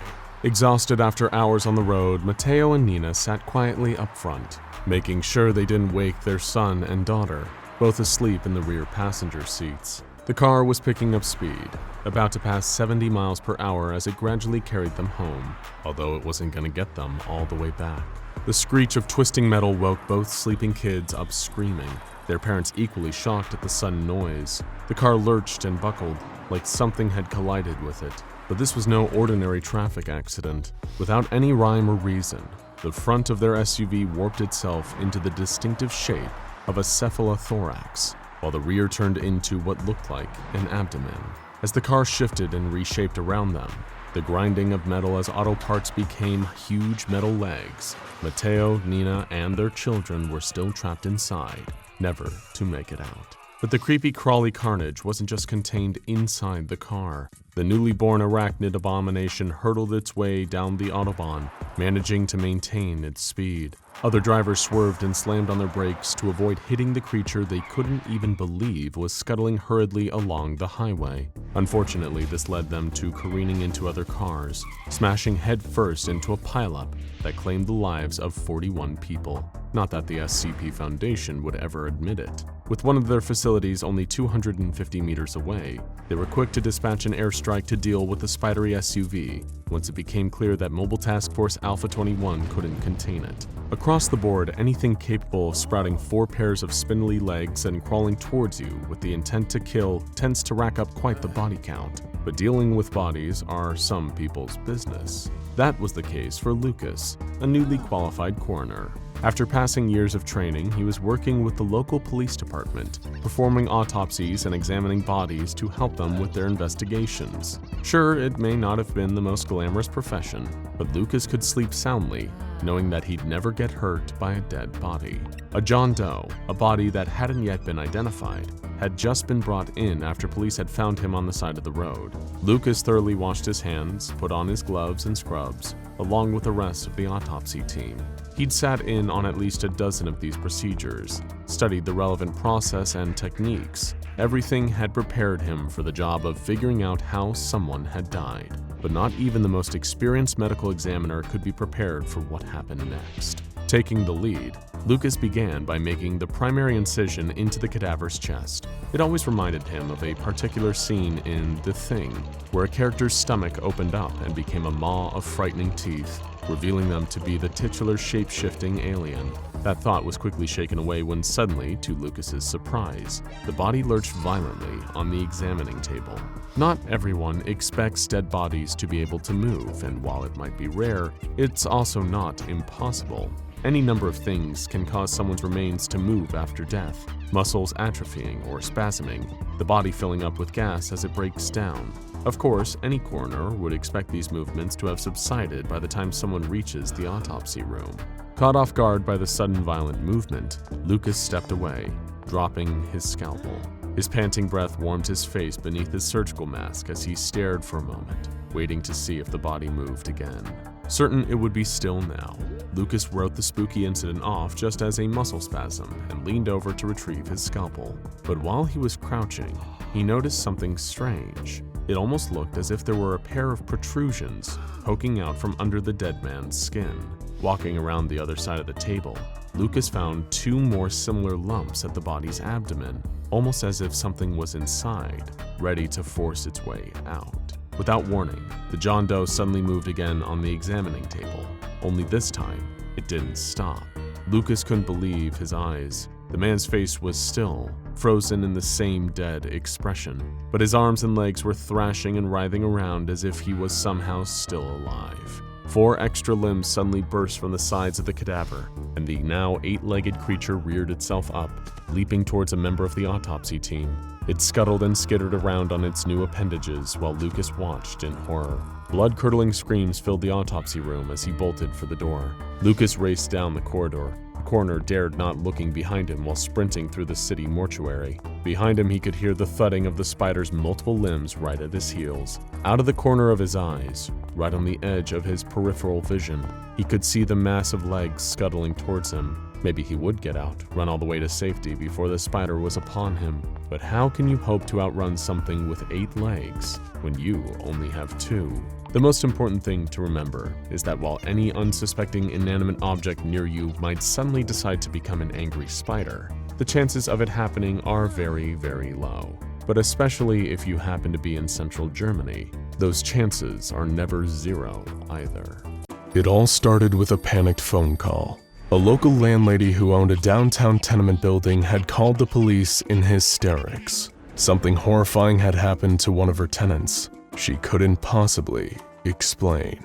The one detail she was able to articulate was that his room looked like a rainforest. A police response team was on the case in no time. They drove down to the tenement building, met the crying landlady at the door, and found their way to the room that caused all this confusion. When they'd opened the door, they saw with horror that she was right. Trees, plants, fungi, and even insects and animals were all over the room. It was teeming with life. The flora and fauna in this room didn't look like anything else on Earth, and given the anomalous nature of what had happened here, it's extremely possible they were right. The tenant, a university professor who'd recently gone on an anthropological expedition to the Amazon rainforest, was nowhere to be seen. But one of the officers spotted a grim clue for what may have happened to him. A large colony of anomalous mold was quickly growing on the far wall. The officer swore it was a trick of the mind at first, but he was wrong. A human skull was sinking into the tissue of the mold, and to make matters worse, whipping tendrils began to slither from the empty eye sockets, reaching for the new meat. Thankfully for everyone who was still alive at this point, the SCP Foundation swooped in and took over the situation with the help of a mobile task force and some containment specialists. The landlady, the cops, and the other residents of the building were given amnestics and relocated. The building was purchased by the Foundation and condemned while they searched the anomalous room for the source of this unchecked biological growth. And they found their answer in a most unlikely form: an unmarked cassette tape still inside the player when they arrived. The recording on this cassette tape came to be known as SCP-407. It may be unassuming when compared to immortal, misanthropic lizard monsters and multi-dimensional chaos gods, but the tape in that room, if it ever fell into the wrong hands, could cause a mass ecological catastrophe that would inevitably bloom into a dreaded XK-class end-of-the-world scenario. So first things first, what is actually on this tape? Thanks to brief samples heard in tests with D-Class personnel, the Foundation was able to discover that it was an approximately 28-minute-long recording of a song. It's performed in an unknown language and appears to be sung a cappella style by a group of unknown individuals. Fearing potential degradation of the cassette tape, the Foundation backed it up as an audio file in the Site-19 computer database. Those who've been able to listen to the song during testing have had an overwhelmingly positive emotional response, describing it as soothing, glorious, and beautiful. And for the first minute of its runtime, the song's anomalous effect really live up to this reputation. When the song is played, it massively accelerates cell growth within its auditory range. Its potency is increased by the volume and the length it's allowed to play. It's important to note that plugging or covering your ears won't make any difference. The area of effect seems to be defined by how far the sound vibrations travel, and whether you're actually able to hear it is irrelevant. But if you're only listening for a minute or less, you'll be glad to feel the anomalous effect of being within SCP-407's auditory range. During this specific period of time, it's been shown to be a kind of miracle cure to almost all physical maladies, with the exception of cancer. Thanks to the cell-growing and rejuvenating properties of the song, the Foundation discovered that 407 was an effective treatment for Alzheimer's disease, Crohn's disease, brain and spinal cord injuries, and normally fatal infections or wounds, amongst other maladies. It was like a version of SCP-500, the pills that can cure everything, but one that would never run out. So, if it's such an effective healer, why wasn't it more widely employed by the Foundation? Because of what happens if you keep listening. If the song was played for 2 to 3 minutes, the subject would begin to experience unnecessary and unchecked cell growth, particularly on the skin. The result would mostly be benign tumors and calcium and fat deposits, which, though sometimes painful and disfiguring, are not life-threatening. At minute 4, single-celled organisms in the auditory vicinity of the song begin to experience accelerated mitosis, also known as cell division. This results in bacterial and fungal growth that become extremely dangerous for anyone and anything exposed. And beyond minute 5, things become truly monstrous. The Foundation only ever conducted 2 tests wherein the song was fully played.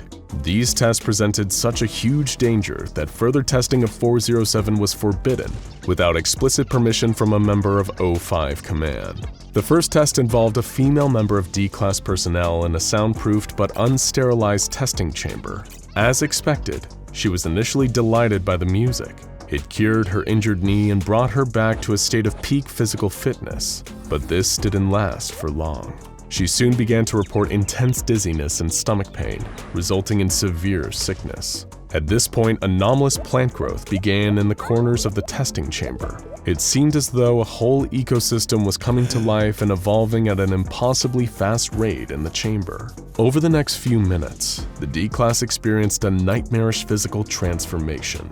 Her skin became a thick, calloused mass. She soon devolved further into a thick, immobile blob of pure flesh, unrecognizable as anything human, while the chamber around her was becoming a lush rainforest of alien plants. These plants grew around and eventually on her, until there was nothing left. Shortly after, all the plants died and decomposed, giving way to a huge mound of anomalous mold devouring the resulting mulch. The mold itself began to evolve, growing large mouth and hand-like structures that it used to feed itself on the surrounding flora and fauna as it began to grow back. When the song ended, the Foundation brought the test to a close, sterilized the room, and collected some samples for later.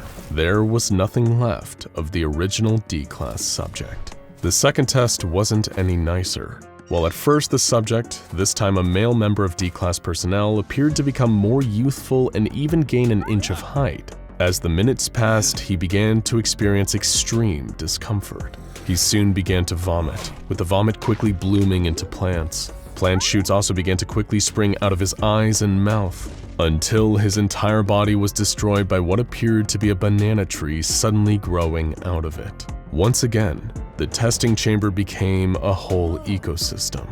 This one filled with unique, never-before-seen mammals. However, it all came to an end when the room was taken over by a fast-growing parasitic fungus that consumed everything else with its spores and fungal stalks, and it looked like it was breathing.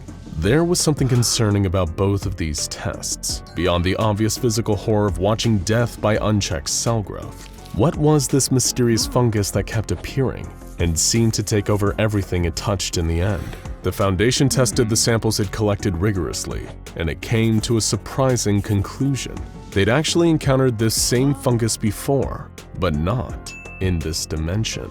SCP-507 is a man with dimension-hopping abilities. The one problem is, he can't control where and when he hops. As a result, he's been stuck in a number of scary alternate dimensions, but one seemed eerily similar to what the Foundation was encountering with SCP-407.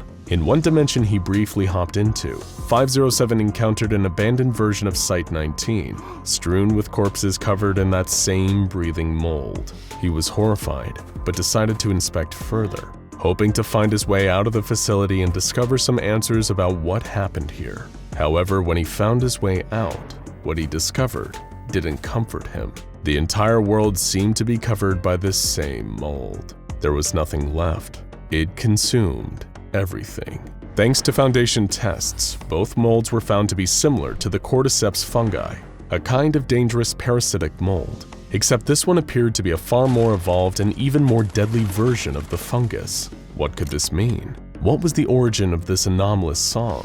Would it and the fungus it seems to inspire someday destroy the world as we know it and kill us all? We'll never actually know the answer to any of this, and it's thanks to an extremely unlikely ally, a person of interest nicknamed LS, a prominent member of the Serpent's Hand. This enigmatic figure had previously come into possession of SCP-268, a hat that made them almost impossible to detect. With the help of this hat, LS breached Site-19 in an incident that was later dubbed Security Breach Incident X-23. While it's believed that LS mainly broke into the facility to make use of SCP-914, they performed a curious action along the way. They hacked into the Foundation database and deleted all traces of SCP-407, effectively neutralizing it.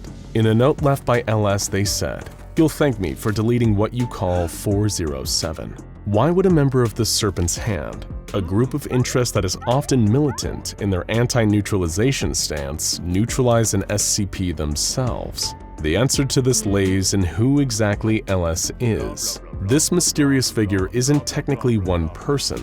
They're a group of the same person, namely a woman named Allison Chow, from a number of different dimensions. They meet in the Wanderer's Library, the headquarters of the Serpent's Hand that exists between dimensions to coordinate their missions. Why does this matter in regards to SCP-407? Because the nature of LS allows them to know what's going on in a huge number of dimensions at once. This means, much like the brief glimpse given by SCP-507, LS likely knows about another universe where 407 and its horrific mold have already caused an XK-class scenario and destroyed the world. And if it happened there due to poor biological containment measures, or 407 falling into the wrong hands, it could happen here too. Unless, of course, someone stepped in and dealt with the problem personally. And while the Foundation's policy is typically to contain rather than neutralize the anomalies they find, we have to admit, we're probably with the Serpent's Hand on this one. Some songs, as it turns out, are just better left unplayed. Disturbing things had been happening on the 5th floor of the Rose Heights apartment building in Albany, New York. Residents had reported strange noises over the last few days, screaming in the night, pained muttering, soft weeping, scratching and scuttling in the walls, and worst of all, what seemed like an infestation of bugs unlike anything the unfortunate occupants of Rose Heights had ever seen before. They weren't abnormal in size or shape, They looked an awful lot like the common earwig, around 2.5 centimeters long with large curved pinchers on the back. But the color wasn't right. Unlike the usual dark brown, these earwigs were a silvery, almost translucent gray. When people spotted them crawling across their walls or hiding in the carpet, they seemed to shimmer in the light. Eventually, the building's landlady, Donna Tompkins, was called in to do something about the infestation. She spoke to each of the residents about their experience. They reported the strange noises, the mysterious bugs, and even a funny smell they'd sometimes catch in the hall, a smell like someone had thrown up. And every single person that Donna spoke to couldn't help but remark that the smell was particularly strong outside the apartment of a certain resident, Bill Parham. Stranger still was the fact that Bill hadn't been seen in days. Donna knocked on his door, but received no answer. She called him on his cell phone and could hear the phone ringing inside the apartment, but it just went to voicemail. When she checked the security footage of the lobby, she saw that Bill hadn't left the building in the last few days either. Donna called the police, worried that Bill might be sick or even dead inside his apartment. It was strange, given that he was only in his 30s and didn't seem to have any health conditions. But stranger things had happened. Much stranger things were about to happen too. 2 police officers arrived not long after. They called through the door one more time, and when they got no response, Donna gave them the key to head inside. The apartment was a wreck. All the furniture was covered in dust. Filthy dishes were piled high in the sink and on the draining board. The smell of rot was thick in the air. There were empty boxes of painkillers, all the pills popped from their silvery foil laying on the ground. But worst of all were the bugs. The apartment was crawling with them, and they were on every surface. Those silvery gray earwigs. Neither of the officers liked bugs, and it seemed like the deeper they got into the apartment, the more bugs there were. Some even seemed to be crawling towards them, pointing their pinchers at them as though they were defending their territory. This looked to be a textbook case of what happens when a resident keels over and dies. But there was just one problem. Where was the body? Bill Parham had seemingly dropped off the face of the earth, and now a colony of mysterious bugs had started squatting in his apartment in his absence. Then came that smell again, that truly awful smell, like bile and blood. It was even stronger now, and it seemed like it was coming from a nearby closet. The 2 officers, acting on pure instinct, drew their weapons and approached the closet with caution. Even if they weren't consciously aware of it, they knew they were going to find something awful inside. Something evil. Something dangerous. When they threw open the closet door, they couldn't help but scream. They'd found the nest. It was a huge round hive, like the biggest beehive you've ever seen, melded into the lower corner of the closet. The unnatural earwigs were crawling into, out of, and around it. Thousands of them. Tens of thousands of them. And the second they registered the presence of the 2 officers, intruders into their nest, they began to swarm. In sheer panic, both raised their guns and opened fire into the closet, but it didn't do them any good. Their bullets just pierced and splintered the hive, causing even more enraged insects to spill out and begin crawling over the 2 cops. They fled from the apartment, screaming in pain from the gnashing pincers of the insects crawling all over their skin. They never did find the corpse of Bill Parham, but that's because Bill Parham wasn't dead, at least not until mere moments ago, when the bullets from the cops' gun had torn through his bones and perforated his organs. He died not long after, and if he could still speak close to the end, he would have thanked them both for the mercy, because the monstrosity that they'd just encountered in the closet wasn't just a nest of mysterious insects in Bill Parham's apartment. It was Bill himself. This is the fate worse than death in store for anyone supremely unlucky enough to fall victim to SCP-439, better known by the nickname for their unique nests, the Bone Hive. And while these nasty little critters may be small, they're filled with enough pure nightmare fuel to send you running into 682's containment chamber for a little comfort. Let's go through this whole nightmarish process and tell you exactly what happened to poor Bill Parham. First discovered by the SCP Foundation in mainland China, SCP-439 specimens largely get by on the fact that they're not much to look at. Unless you're an entomologist, when you see a strange insect, you probably just accept the fact that it's a perfectly normal breed you've just never encountered before. Nobody is hammering down the doors of their local news station to alert the press about the gray earwig they saw crawling out of a crack in their bathroom wall. But if Bill Parham had done just that, it would have saved his life. The Foundation would have immediately flagged the incident as an SCP-439 infestation and dispatched a mobile task force to deal with it. Instead, when Bill saw the earwig for the first time, he was getting ready for work and didn't have the time to stop and deal with it. He made a mental note to buy some bug killer on the way home, but quickly forgot. The insect didn't forget him though. In fact, it thought he would be a perfect candidate for the SCP-439 process. The Foundation has tested extensively with the one SCP-439 sample they'd been able to successfully catch and contain. In all tests, they found that 439 specimens rejected hosts from any species other than humans. They're an extraordinarily specific parasite. It's also only one particular type of SCP-439 specimen that you actually need to worry about: the queens. Despite their superficial similarities, SCP-439 behave nothing like non-anomalous earwigs. Normal earwigs are not social creatures. They're solitary scavengers and they don't keep nests as permanent habitats. The same can definitely not be said for SCP-439.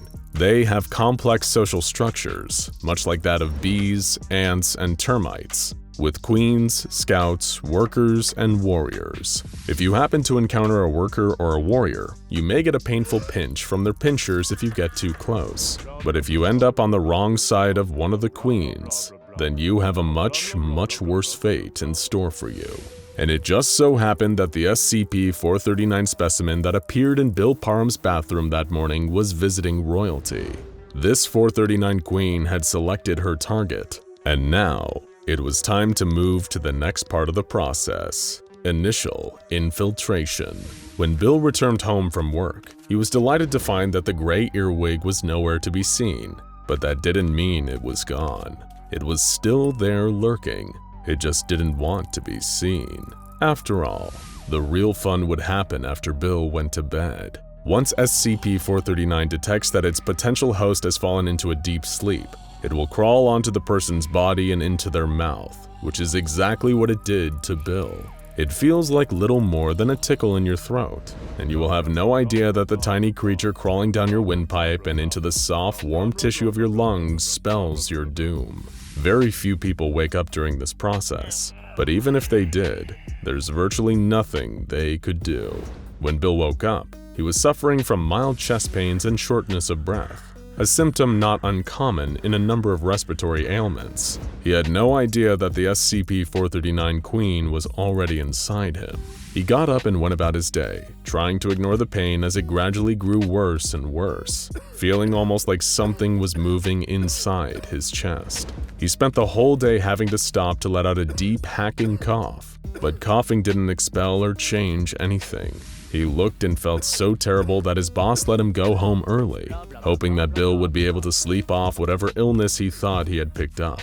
But over the next couple of days, his condition only worsened. The pain grew so excruciating he could barely move, and he was popping painkillers like Tic Tacs to no effect. He started running a dangerously high fever, his body trying in vain to fight back against its lethal intruder. He felt worse than he ever had in his life, but little did poor Bill know, the most terrible parts of the process were yet to come. Through anomalous means, an SCP-439 infection is able to induce fibrodysplasia ossificans progressiva, or FOP, in its victims, which is typically a genetic disease that presents itself before the victim turns 10 years old. The condition is infamous for its primary symptom, turning muscle and other soft tissue into bone, slowly but surely paralyzing the victim and putting them into a state of unspeakable pain. This bone transformation process is known as ossification, and Bill was about to experience it firsthand. His pain increased as his mobility decreased, with more of his flesh becoming solid lumps of bone underneath the skin. Soon enough, all he knew was pain. It became so agonizing that he was delirious with it. He was drunk on pain. Even perceiving sunlight felt like being stabbed in the eyes. That's why, like all the other victims of SCP-439, he decided to conceal himself in a warm, dark place where no light could get to him. In Bill's case, of course, that place was his closet. He was hurting so bad that all he could do was curl up into the fetal position and weep as his muscles turned to bone and his body began to compact and shrink. He didn't even look like a human anymore. He was more like a ball, covered in a bone shell and filled with warm organs. That's when the queen started laying eggs among his organs. It wasn't long before there was a new brood of around 30,000 specimens living inside Bill's body. He was still very much alive, but there wasn't anything he could do about his situation. His muscles had long since turned to bone, and they had eaten large portions of his brain, leaving mainly the parts needed to keep his organs just barely functioning. After all, the colony still needs central heating. SCP-439 colonies had developed a perfect parasitic relationship with the human body. They even used the stomach inside the hive to pre-digest food into a liquid slurry that's easier for them to consume. The only loser in this situation is someone like Bill, who is forced to become the new home for the world's most nightmarish freeloaders. Eventually, when the colony becomes too big, a queen departs to start a new one, and the process repeats itself once more. It's enough to make you want to sleep with your mouth closed for the rest of your life. Oh, and we haven't even told you the worst part yet. Foundation scientists have conducted tests on some victims of SCP-439 and found that while the creatures do consume large parts of the brain, the parts they leave are capable of consciousness. That's right. Their victims remain aware of what's happening to them the whole time, even when they hardly seem human at all anymore. What actually finally kills the victims of SCP-439 isn't the bodily trauma. It's the starvation that sets in when the colony inevitably moves on.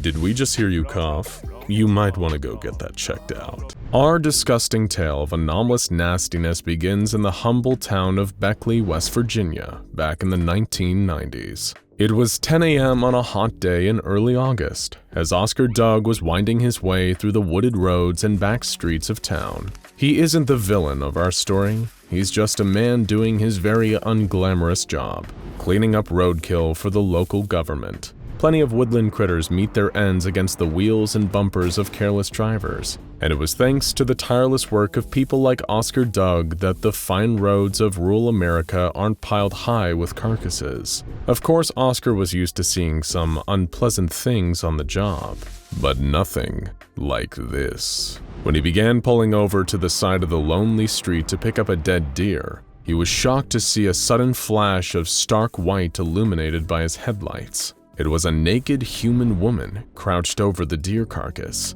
She was sucking at the exposed red flesh on the deer's flank, as though feeding off of it. Flies circled around her in the hot summer air. The smell emerging from the deer carcass was unspeakable, but the woman didn't even seem to care. She just fed away with a crazed look in her eye. And even more disturbing was the fact that he recognized her. It was Mrs. Faber, a local eccentric who lived with her husband on a farm just outside of town. Or at least, she had. You see, Oscar Doug had never met Mrs. Faber in person before. He only recognized her from the missing person flyers posted around town. He pulled out his cell phone to call the authorities, when suddenly Mrs. Faber was startled by something and fled into the woods. This would be the first of many encounters reported by townsfolk concerning Mrs. Faber, or more specifically, the anomalous species that was once Mrs. Faber and is now designated SCP-726. Mrs. Faber practically became a local cryptid, similar to that of Sasquatch or the Loch Ness Monster, with sightings of her in the woods and around town frequently being reported by the locals. Of course, Mr. Faber was beside himself about the whole situation. What was happening to his beloved wife? People assumed a psychotic break or some kind of sudden onset of acute dementia. She had to be apprehended and brought in for her own good before she caused harm to herself or others. And on August 16th, she was finally found and captured. Mrs. Faber was found in the dumpster of a local diner with a large dog. After being subdued, she was sent to a nearby hospital. Her condition had seemingly advanced to the point where she was no longer even capable of speech. However, if it had ended there, the SCP Foundation wouldn't have been called in. It would have just been a sad local story of a woman who became very unwell. But that was only the beginning to the true strangeness behind SCP-726. Random livestock, like cows and pigs, were found across the town, behaving incredibly bizarre, exhibiting actions and traits uncommon of their respective species. And the most shocking of all was that the sightings of Mrs. Faber around town still didn't stop, despite her being actively held by a local hospital. Naturally, that's when the SCP Foundation decided to take control of the situation. They dispatched field agents to properly investigate and figure out what was going on in Beckley, West Virginia. That's when they discovered a peculiar commonality: maggots. You see, the behavior exhibited by the strange animals and by Mrs. Faber was not consistent with their own species, but they were incredibly consistent with the behaviors of the common botfly, a particularly unpleasant form of fly that sometimes lays its eggs in the bodies of still living animals. The anomalously affected entities exhibited insectoid movements, an affinity for rotting meat, and even strange shifting of the back muscles, suggesting the gesture of flapping wings that weren't there. But what was going on here? Was this mind control, or something more insidious? As it turned out, the key to unlocking this mystery was in the dumpster that Mrs. Faber was found in. An entire pig was found inside the dumpster, exhibiting the same strange behaviors as the other anomalous animals. But not long before it was transformed into a pig, it was simply a half-eaten hot dog thrown to waste in the garbage. This miraculous transformation came courtesy of SCP-726, now also known as the Reconstructive Maggots. Much like regular maggots, these creatures are attracted to decaying flesh and will multiply and consume dead bodies or rotten food rapidly. However, the truly strange thing is what happens afterward. The maggots will expel purified waste matter, which then reconstitutes back into a kind of living, exact clone of the entity it once was. Well, exact in a physical sense. In a psychological sense, these clones are exactly like a mature botfly. The maggots that reconstitute these bodies die off almost immediately, but whenever two of these clones mate, with reproductive behavior often being inspired by the presence of carcasses or spoilt meat, they produce more eggs, which in turn release SCP-726 maggots and begin the cycle all over again. And fascinatingly, these maggots can reconstitute an entire clone from even a portion of the original creature. Which begs the question, why were there seemingly multiple Mrs. Fabers sighted in and around the town of Beckley, West Virginia? Upon further investigation into Mrs. Faber and her husband, a terrible secret came to light. Mr. Faber had murdered his wife in a fit of rage and cut up her body before burying the pieces around the grounds of his home. Unbeknownst to him, an infestation of SCP-726 maggots across the property ate each piece and reconstituted them into individual fly-brained clones of the original. Mr. Faber was later arrested for the murder, and multiple people in the town of Beckley were given amnestic treatment to forget the strange and frightening things they'd seen. But for the Foundation, the strange and frightening things were only just beginning. An unnamed doctor with the SCP Foundation decided to conduct a series of utterly repulsive experiments on SCP-726, opening the log with the fateful words, "I've decided to begin by testing the limits of repeated replication. A single SCP-726 egg will be introduced per sample. Due to their rapid multiplication, maggot volume does not affect their speed of operation, only the size of the organism to be reconstructed." The first subject was a recently deceased Norwegian rat, cut in half lengthwise. When the SCP-726 eggs were introduced, the two halves were rapidly constituted into a pair of living rats with mirrored fur patterns. Both of these rats were then ground into a fine paste and mixed. Wondering if SCP-726 would create a hybrid, they did not, instead separating the mix into two piles and once again creating two rats, nearly identical to the ones before, except for one of them now having a red right eye. The rat without the red right eye was processed into a fine paste.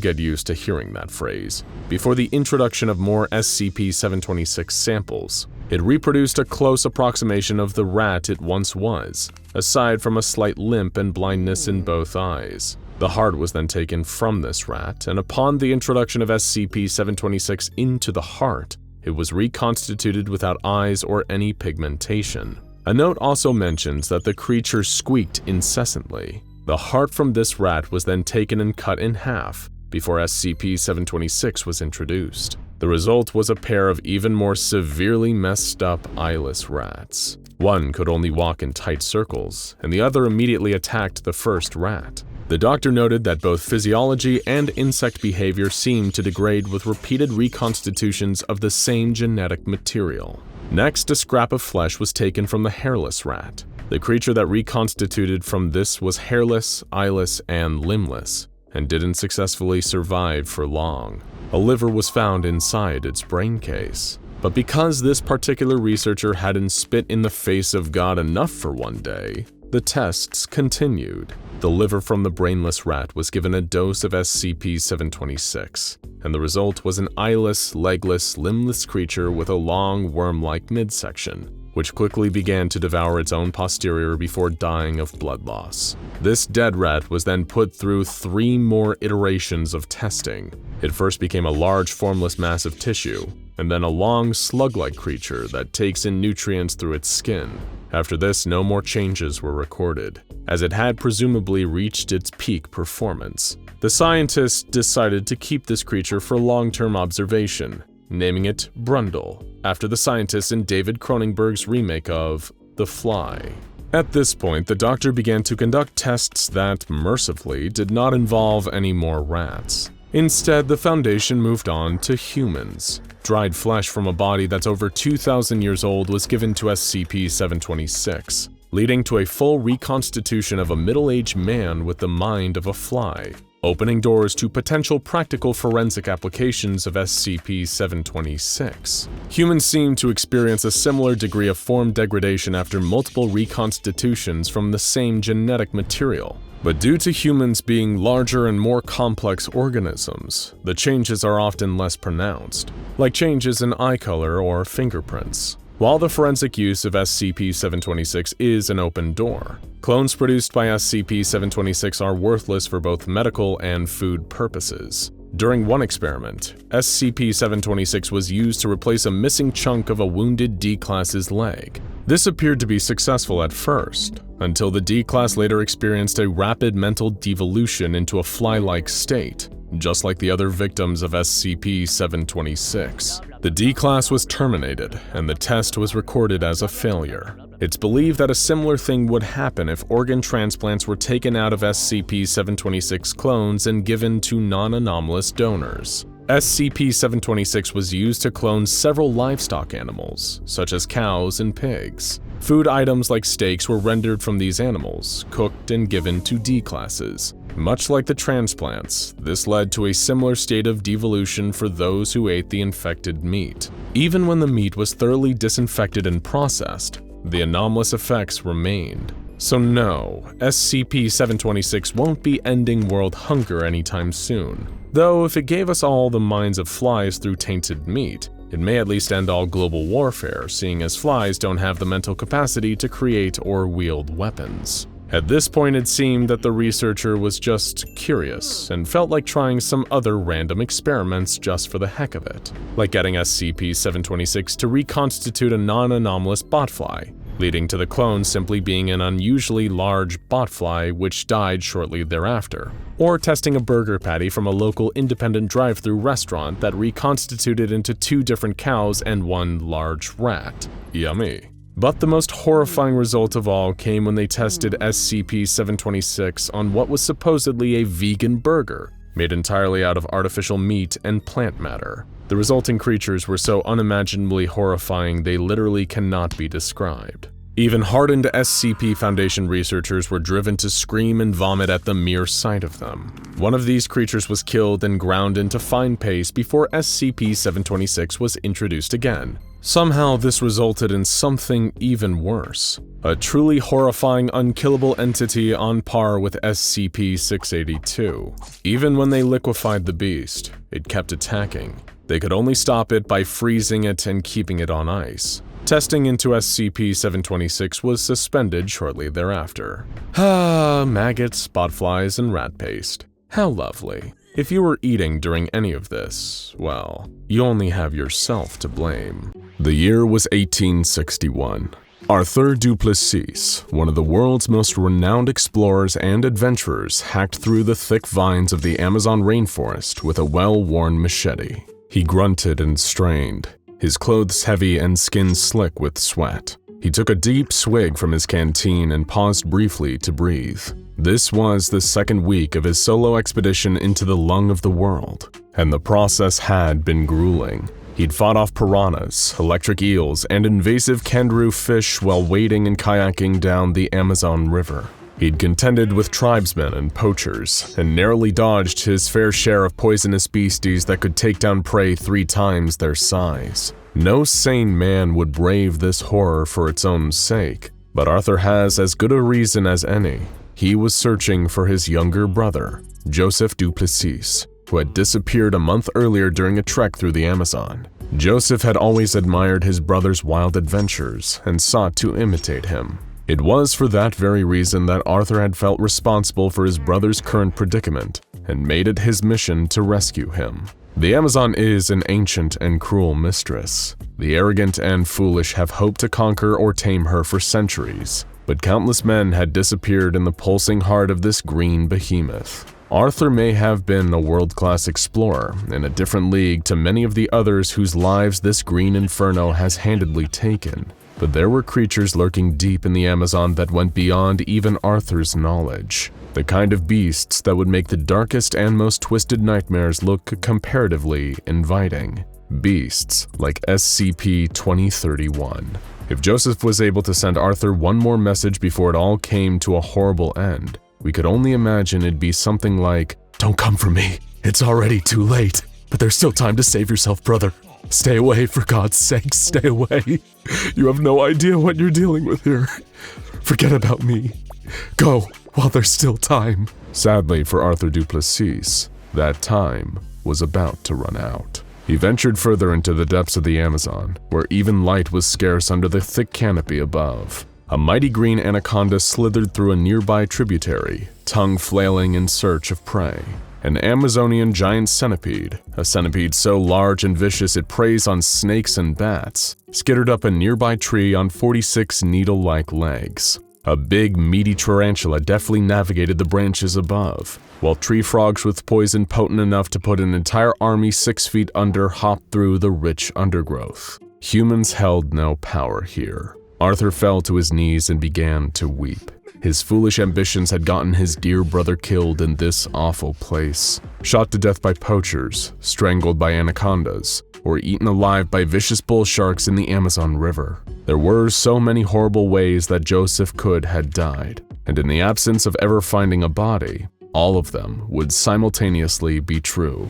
The Duplessis family would never know peace. There would be a void, an emptiness in all of their hearts forever. But just when Arthur was about to give up hope, something miraculous happened. He saw a human figure stumbling around faintly in the distance. Arthur drew his trusty pistol, assuming it could be a poacher or a hostile tribesman. But something was different. The figure had its back to Arthur, but he recognized its shirt, a distinctive shade of light blue, just like the shirt that Arthur had bought for Joseph on his previous birthday.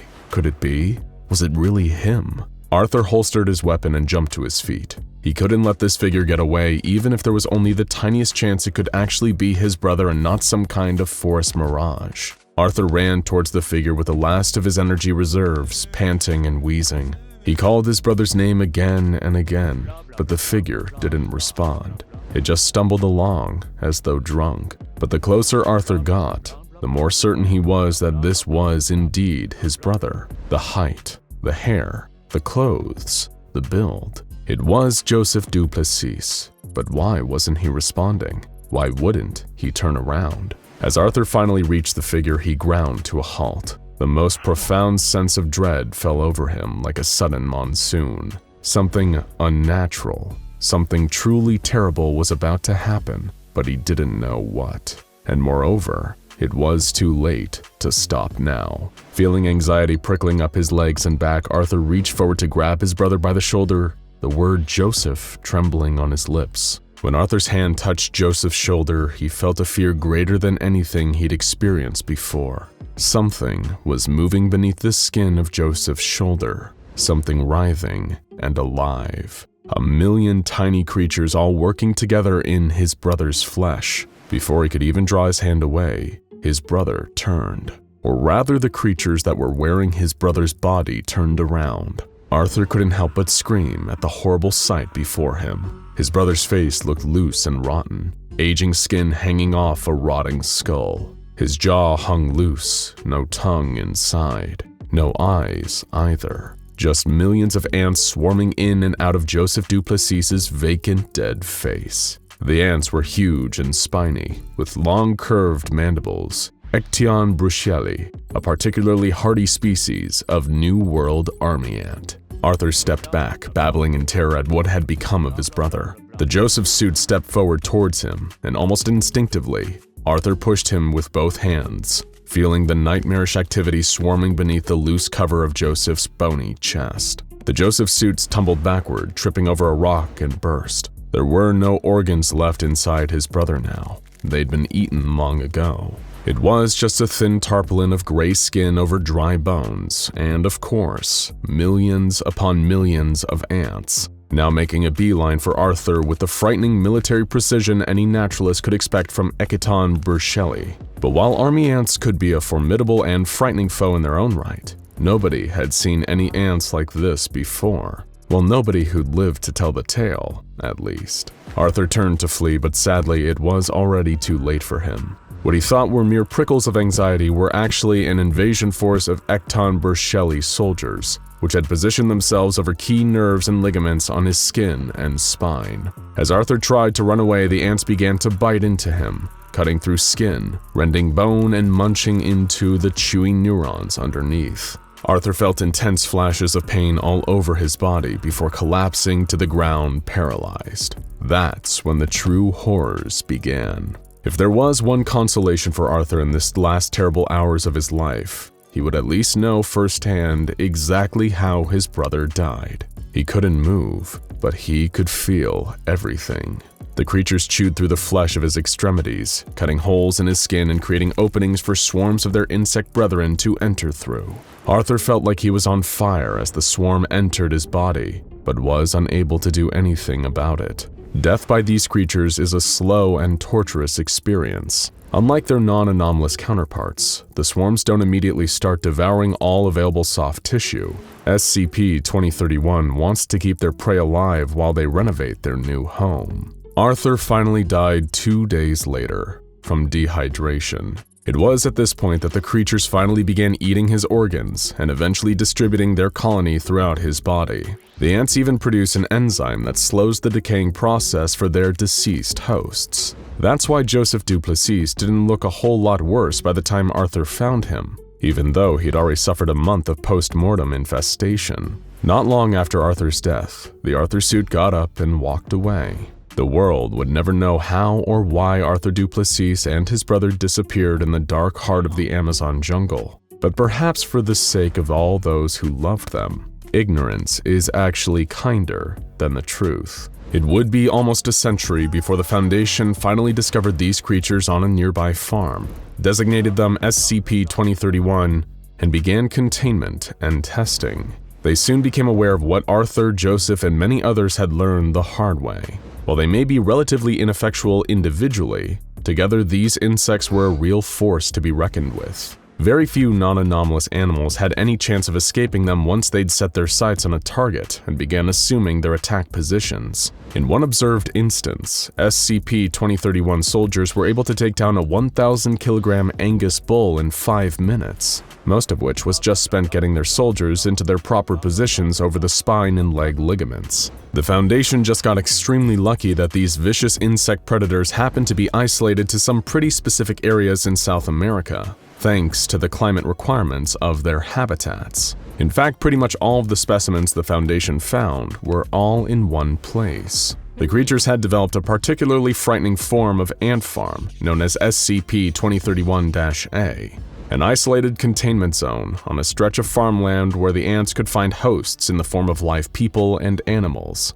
keeping them relatively isolated. 27 separate SCP-2031 colonies were first found on this farm, inhabiting and operating 27 different corpses. These include 15 cows, 5 different horses, 3 domestic pigs, 1 dog, and most fascinating of all, 3 human specimens, an adult male, an adult female, and a child of unspecified gender. What's even more fascinating than the efficacy of these ants in attacking all different kinds of prey is their deftness at mimicking the behavior of their hosts. This isn't a reconstructive maggot situation. See our video on that nightmare for further information.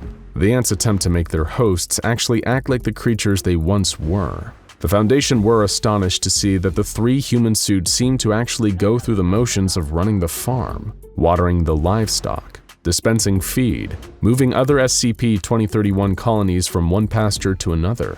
The human child suit would even spend extensive time playing with the dog suit, engaging in games such as fetch or mock wrestling.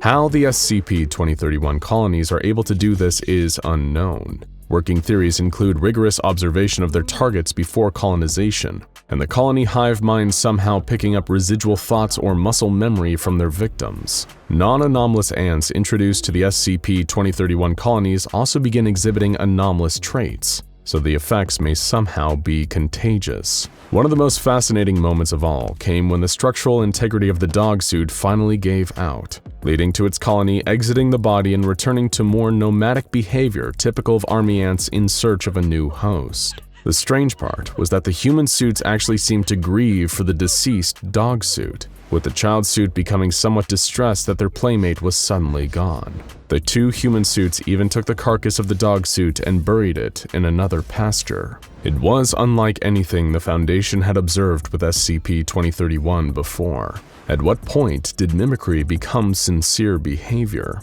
Because now SCP-2031 was seriously blurring the lines. It is in the best interest of the Foundation to keep this little ant farm going, both to keep SCP-2031 distracted from venturing further and causing trouble, and to further study the fascinating behaviors and dynamics exhibited by SCP-2031 colonies in captivity. One of the researchers has already put in a request for a new golden retriever.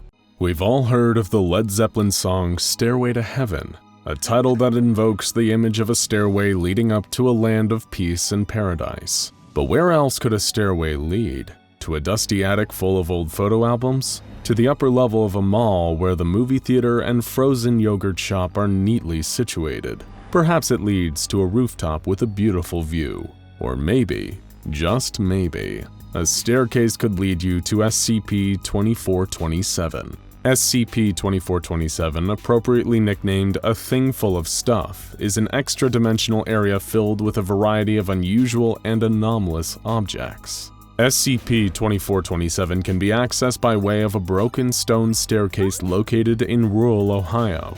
According to local legend, carrying a sprig of hemlock up the broken stairs will allow a person to emerge into a mysterious grass clearing that appears to be in a forest somewhere in the United States. No matter what time a person ascends the staircase, the solar time in the clearing will always be 2 p.m. You know how people say it's 5 o'clock somewhere? Well, it's 2 o'clock somewhere too, and that somewhere is here. The pocket dimension that is SCP-2427 is thought to have been a holding area for weapons, prisoners, and artifacts belonging to an ancient cult known as the Brazen Heart. Little is known about this relatively obscure cult, other than the fact that they worship the demonic entity Moloch, a known enthusiast of violent human sacrifice, and were previously thought to have been eradicated during the Spanish Inquisition. The existence of SCP-2427 suggests that they are very much not eradicated. and are still active. They refer to these holding areas as attics, and though no confirmed members of the Brazen Heart have been contacted, it is considered possible that there are at least a handful of other attics hidden around the world. The Foundation has identified 7 anomalous objects inside of SCP-2427 so far, each strange in its own beautiful, though often terrible way. Like snowflakes, if they were capable of killing or maiming you. The first object in SCP-2427, aka SCP-2427-1, is a seemingly normal fire hydrant. However, if you think there's anything normal about the items found here, then you haven't been paying attention. The hydrant is made out of lead, and when opened, it expels high levels of ionized radiation. No specific measurements of the radiation have been taken yet, but it is definitely hazardous to human health. One unfortunate member of D-Class personnel has proven that it is a high enough level to melt human flesh. Sorry about your face, Dave. The hydrant is currently contained within an electrified perimeter and is not to be opened under any circumstances to prevent any further flesh melting. The last thing we need is another Dave incident. The second object contained within SCP-2427 or SCP-2427-2 is not actually an object at all. It's a building. Only on number 2 and we're already throwing curveballs at you. Trust no one. Surprises lurk around every corner. This particular building resembles a large multi-storied sanitarium built in the 1860s. Though it is clear from the outside that the building has or should have multiple stories, the inside is a different matter. Past the building's front doors is a non-Euclidean space consisting of a single floor and 3 sparsely decorated rooms with one central foyer. The first room is the holding place for SCP-2427-3. The second contains SCP-2427-4, and the third room contains nothing except scattered religious documents, bottled water, and a selection of canned food. No unauthorized staff are permitted to enter the building, in order to minimize complications or potential employee casualties. The first 2 anomalies on this list are hardly even strange by SCP Foundation's standards. Sure, the hydrant can melt your face, and the building defies the laws of physics and space, but that's just a regular Tuesday around these parts. Been there, seen that. What else you got? Well, SCP-2427-3 is where things really get strange. If you're wandering through the bowels of SCP-2427-2 and you make a wrong turn into the first room, you will find yourself face to face with a startling sight. This entity is a combination of electronic circuitry, a cow's digestive tract, the hairless head of a human man, a hat rack, several lengths of garden hose, and an unidentified crystalline structure. This creature is extraordinarily fast and strong, exhibiting carnivorous tendencies and a very strong point of view on the world around it. Lucky for us, it is capable of speech and is able to tell us just what it thinks. Though this monstrosity doesn't have much of a right to pass judgment on anyone, cow intestine, body and all, it has expressed a violent hatred of all life that it considers impure. Anyone who encounters SCP-2427-3 experiences an overwhelming desire to submit themselves for judgment, allowing the creature to determine their purity. There is a rumor that if one is judged to be pure, they will have a wish granted. If they are deemed impure, however, they will be devoured alive. If you're tempted to introduce yourself to the creature, your odds are not especially great. The creature has not encountered a single pure being yet. In order to protect the Foundation staff working in its vicinity, the entrance to SCP-2427-3's room has been sealed off with a reinforced steel door, and the windows have been paved over with concrete. Armed guards are watching the entrance at all times. The creature must be fed 1 live goat per day in order to keep its appetite satiated. The Foundation's goat budget is through the roof these days, but it's worth it to keep the thing contained. Better to spend money on goats now and not spend money on cannibalized personnel later. SCP-2427-4 consists not of an object located within a room, but the room itself. The room, which contains no furniture and a linoleum floor, has a peculiar effect on the human psyche. Once a person steps foot into the room, they lose consciousness for 5 minutes. During this time, they will speak freely, listing off a variety of negative qualities about themselves. Once they wake up, they have no memory of entering this state or anything that they said during it. It's cheaper than therapy, right? But it's also much weirder and less effective, so you get what you pay for in the end. A member of D-Class personnel who was observed inside of the room waxed poetic about his personal failings, beginning his monologue with, "My soul is a den of spiders," and ending it with, "O hero, whence I awaken, hesitate not to feed my flesh and my soul to the judge beast." Somebody give this guy a hug, because the room seems to have no adverse effects on human test subjects except for causing everyone who hears their monologue a bit of discomfort. There are no containment procedures in effect for it at this time. We've had rooms, fire hydrants, and horrible meat-robot hybrids, and now you can't even trust the clouds in the sky. SCP-2427-5 is a seemingly innocent cloud, hovering stationary over the building. When looked at by a human for more than 3 seconds, the cloud will eject a ball of solid lead towards the person at a supersonic speed. That's right, folks. This cloud can and will shoot you. It hates being observed, but it also hates when you try to leave the perimeter. It will attack any person attempting to leave by firing the same lead ball at them. So far, 14 personnel have been killed by this highly aggressive cloud.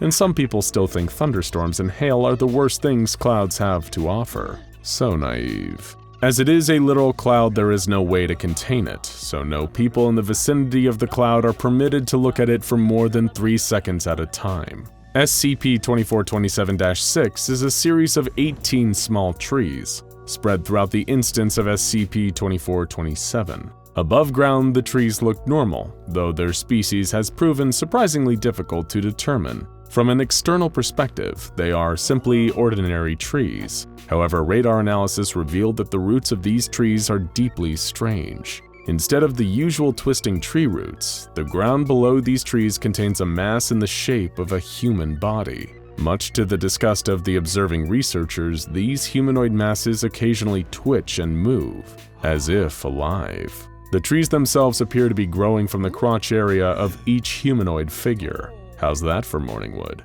I know, I get it, bad joke. This arrangement between tree and person seems to be some kind of punishment, as each tree is marked with a plaque reading, "The lecherous suffer what they must, and it is beautiful." Until it can be certain that the condition of these human roots is not contagious, these trees are to be treated as potential biohazards and isolated in individual containers. The final object in SCP-2427 currently categorized by the Foundation is SCP-2427-7. SCP-2427-7 is a pile of ashes and wood located just behind a posted sign that reads, "The Liar's Cradle." Extensive testing has been established that the Liar's Cradle was almost certainly used as a torture device in interrogations performed by the Brazen Heart. A person standing within the boundaries of the cradle, which encompasses the aforementioned circle of wood and ashes, is unable to lie without suffering the consequences. Namely, they will be set on fire.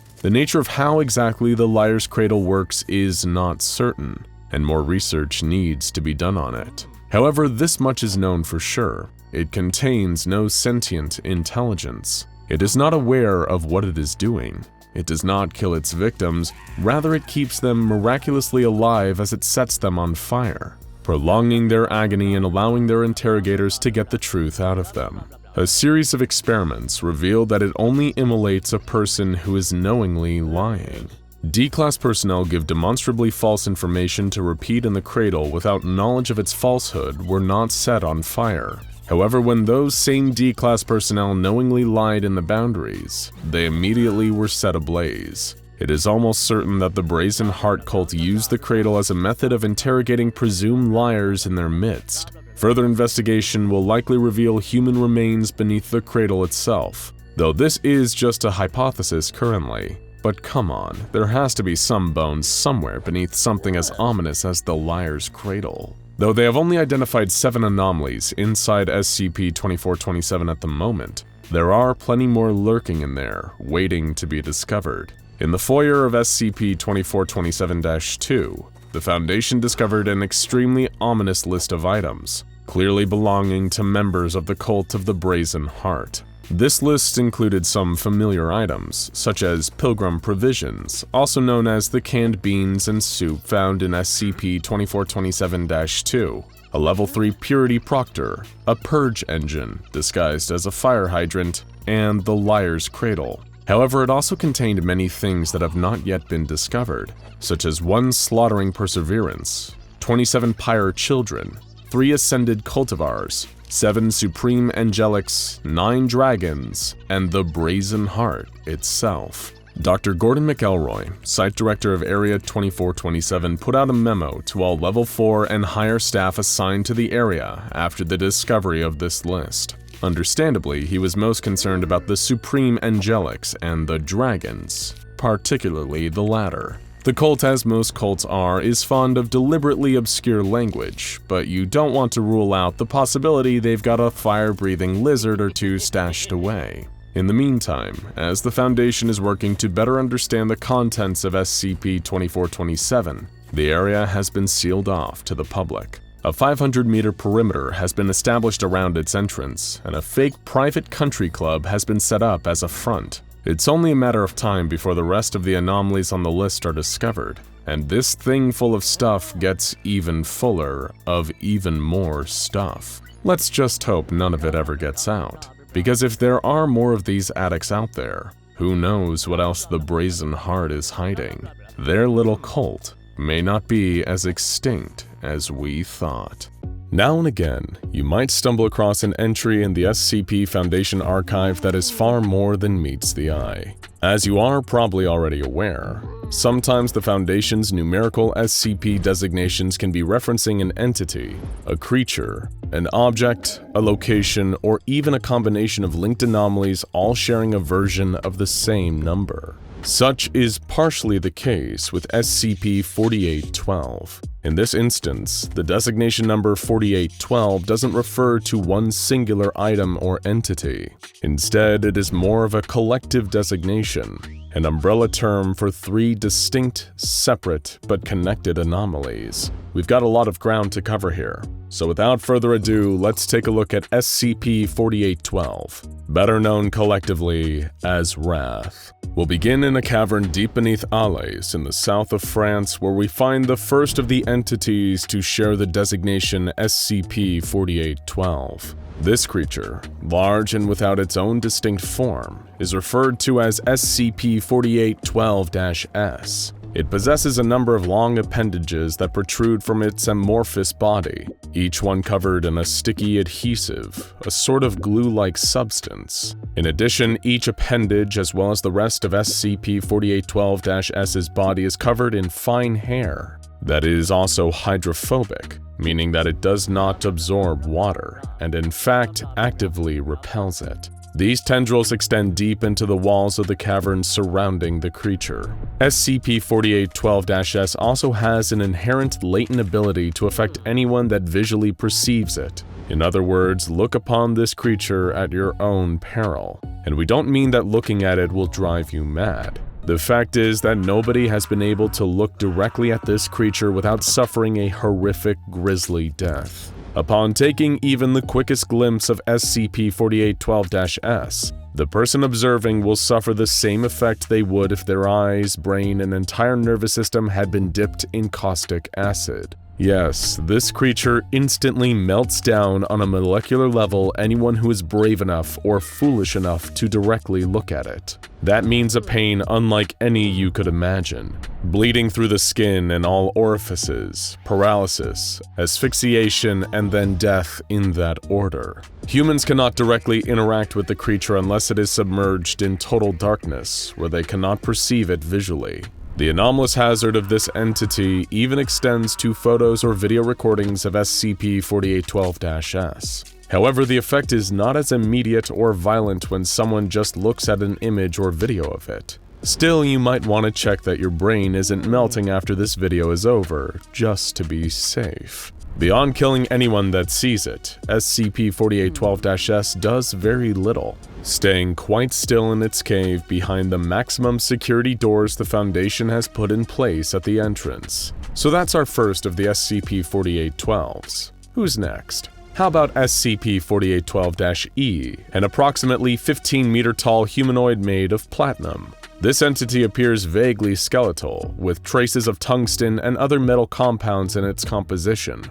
SCP-4812-E remains at a constant body temperature of 0.0000000031 Kelvin, or almost -460 degrees Fahrenheit. However, this entity can also absorb the heat around it without changing its own temperature, reducing a cell at room temperature to absolute zero in around 16 seconds flat. And it's because of this that SCP-4812-E is often surrounded by a layer of frozen air and water. Much like the other creature it shares a designation with, close interactions with SCP-4812-E are often deadly. Stand too close and the air around you would drop in temperature rapidly. The water within your body would freeze, and in seconds, you would die. Even with the use of a specially insulated suit, you would be lucky to gain a few short moments of added protection. The only thing that weakens SCP-4812-E's effect is to expose it to extreme heat, although this does not stop the temperature absorption entirely, just slows it.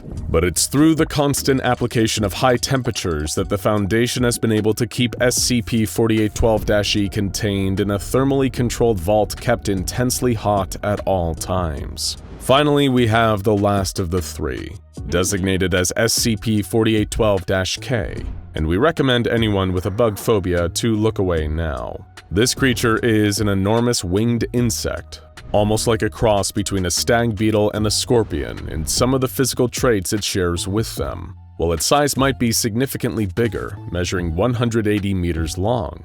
The insect possesses 2 large pinchers, 4 legs, 4 wings that extend from its back, and a long, segmented tail with a pointed barb at the tip. Yes, this creepy crawly would need a lot more than just a can of Raid to get rid of it. But perhaps most strangely of all is SCP-4812-K's face. Not the typical insect eyes and mouth you would expect, but the face of a human male. Much like its cavern-dwelling counterpart, SCP-4812-K tends to not do all that much when left alone. It can usually be found flying through the upper stratosphere, only really moving when it flaps its wings. You might have a hard time trying to spot it though, as its body is coated in reflected chitin. In other words, the bug's exoskeleton refracts light away from it and makes it almost invisible. While the SCP Foundation has made attempts to secure and contain this gigantic flying insect after they learned of its existence, the creature's sheer size and strength have destroyed any fighter jets or drones they have sent after it. It seems impervious to damage from conventional weapons, with anything fired at it being almost perfectly reflected and directed back towards the shooter. All the Foundation can really do is hope that nobody else spots it and keeps a close eye on SCP-4812-K through regular surveillance. Above all though, one procedure remains consistent and all of the utmost importance with every aspect of SCP-4812. Never, under any circumstances, can any of them be allowed to interact with the other two. So what could possibly connect these 3 creatures? An amorphous entity that kills anyone who looks at it. A giant humanoid male made of platinum that alters temperature without absorbing heat. And a winged insect that is almost perfect at reflecting anything around it. They all seem to be pretty disconnected. Yet their common thread must be pretty significant for all 3 to share the title of SCP-4812. Indeed, if they had no relation to each other, they could each have their own unique number. And what is the mysterious 4th redacted entity that is also referred to as SCP-4812? The answers to this multitude of questions aren't exactly straightforward. Still, there does exist a series of anomalous documents and items that the Foundation has recovered that feature some of the necessary information.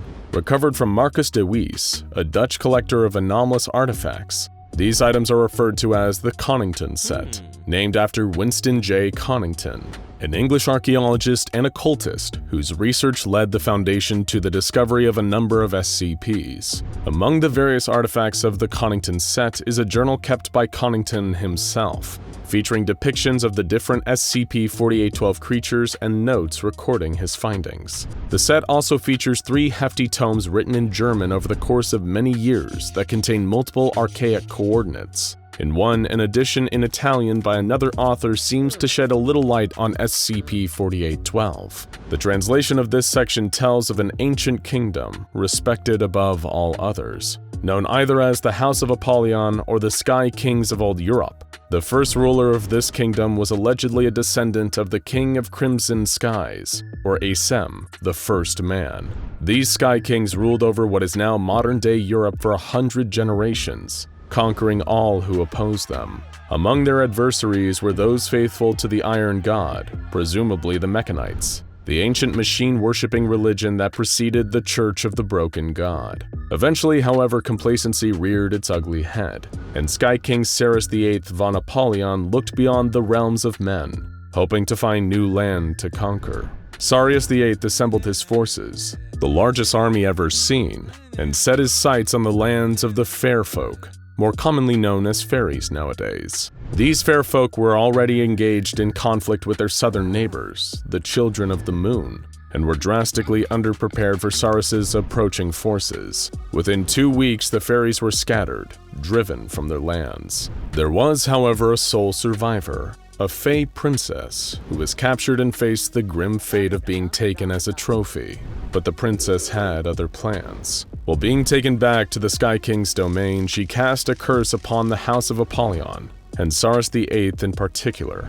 A horrific storm swept the returning ships as the Fey princess prayed to an ancient, nameless god for vengeance against her people's conquerors. According to legend, the chains that had her shackled to Cyrus's ship caught fire, and the blaze spread until it had burned the Sky King's ship to ash. It has even been said that the same chains then wrapped around Cyrus himself, dragging him down into the ocean's depths. Then, to defend against any further dark magic from the remaining fair folk, Cyrus IX appointed 4 kings to defend his kingdom. By now you might still be wondering what any of this has to do with SCP-4812, but don't worry, we're getting there, we promise. So as the story continues, the remaining ships were still able to bring the Fey princess back, and she was brought before Cyrus's heir, Cyrus IX von Apollyon, who imprisoned her for what she had done. The princess was sent into a sealed dungeon deep beneath the oceans. This prison is heavily implied to be the first of the SCP-4812 entities, better known to us as SCP-4812-S. However, the explanations of the heat-sink platinum humanoid and the reflective flying insect are a little harder to decipher from Winston J. Connington's journal. While most of Connington's notes are written in a cipher, a few sections have been translated. According to him, from her prison deep below the earth, the voice of the fairy princess was able to communicate with the souls of the 4 knights protecting Cyrus IX's kingdom. As a result, the Sky King was forced to banish them, and this brought forth what Connington referred to as the Great Profanities. Without the knights' defense, some force known as the Vinivinex, the first profanity was able to cast its cold hand over Cyrus's only daughter, killing her. A creature whose presence can drain the heat from a person? Sounds an awful lot like SCP-4812-E, huh? In retaliation for his daughter's death, Cyrus drew up an ancient spear called the Godless Lance and struck the being down, casting it into the Earth's molten core and subduing SCP-4812-E with the intense heat below. Another section describes the King of Many Faces, Lamenolant, the creature we know as SCP-4812-K. Connington's findings describe this entity's slaughter of the Deva, a neighboring kingdom. The enormous insect appeared from the space beyond spaces and would deflect perfectly any attack made against it, before taking the faces of the Deva and returning to the skies. But there was one final profanity, known only as the Profane Dark. The legend continues with this profanity, a dark black smear rising from the graves of the fair folk. It soaked through the earth and burst from below, claiming the Sky King and dragging him into the endless void. As it pulled him away, Cyrus cursed the Profane Dark, calling it Yash, the last great foe of man. Watching his kingdom fall without the protection of his 4 knights, all the Sky King could utter was one repeated word: wrath. When it comes to bugs, the SCP Foundation certainly has its hands full. You might remember SCP-726, a species of bowfly aptly named the Reconstructive Maggots, who recreated the bodies of other organisms through horrible reproduction methods. There's also SCP-2031, a colony of anomalous ants that would eat their victims' insides and burrow themselves in the bodies, puppeting them around and masquerading as the creature they just ate, even if it was a person. Today on SCP Explained, we're going to be talking about a new species of anomalous insect, SCP-2086, nicknamed the Brainworm. Well, it's an anomaly only new to us. For the Foundation, SCP-2086's discovery and containment dates back to the days of the American Secure Containment Initiative. The American Secure Containment Initiative could be considered a predecessor to the SCP Foundation, active for the majority of the first half of the 20th century. While most of the stories go that the ASCI, alongside several other paranormal investigation organizations, eventually came together and formed the SCP Foundation in the early 50s, the reality is a lot murkier. As we all know, it's very hard to completely kill off an organization in the anomalous world. The secrecy and decentralization practically ensures that there's always going to be some stragglers left. And in the ASCI's case, that certainly seems to be the case. SCP-2086's file indicates that by 1963, the ASCI was still around and kicking, though it was definitely living on borrowed time due to the rising prominence of the SCP Foundation. The two organizations, the growing Foundation and the dying ASCI, attempted to keep tabs on one another throughout the decade, but the Foundation's espionage programs proved to be more intensive and thorough. For whatever reason, the Foundation was always getting the best intel, whether it was beating the ASCI to the punch on newly discovered anomalies, gaining access to otherwise classified information only available in ASCI documents of the highest security clearances, or finding ways to benefit from the organization's detriments through diplomatic meetings that always seemed to work in the Foundation's favor. It was clear that the SCP Foundation was the new hotness, and the ASCI would have a lot of catching up to do if it wanted to remain relevant in this new post-World War II world. Unfortunately, we all know what happened. The majority of the ASCI was absorbed into the Foundation shortly after its formation, and the pieces that remained would fade into obscurity in the coming years. But why was the Foundation's intel so good? More funding? Better trained agents? Luck? The answer, if you're familiar with the Foundation's ways, shouldn't come as a surprise. Of course, there was always going to be more going on behind the scenes, and that's where SCP-2086 comes in. SCP-2086 is an arthropod resembling an Amazonian giant centipede, specifically one in the larval stage. SCP-2086 measures about 3 meters long, with a thickness of 233 kilograms, and it possesses otherwise ordinary biological features, while about as normal as an anomaly contained by the SCP Foundation can get. On the dietary side, it eats like a normal centipede, consuming primarily other insects and lichen. On the reproductive side, things are a bit different. SCP-2086 reproduces asexually, meaning that it's capable of generating offspring entirely through its own biological functions, which it excretes from its backside. A newly birthed instance, designated SCP-2086-A, resembles a fully grown adult Amazonian giant centipede right from birth. But dissection of these baby peds suggests that this resemblance is superficial, as SCP-2086-A's organ systems, beyond a primitive neural network, are entirely non-existent. These babies are essentially shell organisms, intended to be used by SCP-2086, the host centipede, as remote drones. And that's how SCP-2086 proves to be useful to the Foundation at large. You see, 378-A are endoparasites, meaning that they're organisms that live inside other organisms, like a tapeworm, but so much worse. SCP-378-A are used by SCP-378 to infect advanced primates, such as ourselves, but also a whole host of offshoots of humanity, such as the Homo ignotus, also known as SCP-655, and the Gigantopithecus sapiens, the common Sasquatch, which you might recognize as SCP-1000. SCP-378-A enters a host through an open orifice, and after infection, the entity will integrate itself with the host's nervous system through means that are poorly understood by the Foundation. This includes brain death of the host, and extending SCP-378's remote control through its offspring and into the host itself. Vital functions and sensory input remain unaffected, meaning that the host still retains some semblance of life function. Just, without a brain or anything. They're not there. They're just puppets, but you'll never be able to tell. When you think of someone being puppeted by an anomalous parasite, you'd probably expect them to act a little weird. Maybe they don't speak right, or maybe they start slithering on the floor or eating only small lizards. But that's not the case with victims of SCP-378. No. Once its offspring have infected a suitable host, SCP-378 will actually do a pretty decent job of integrating its victims back into their respective social sphere.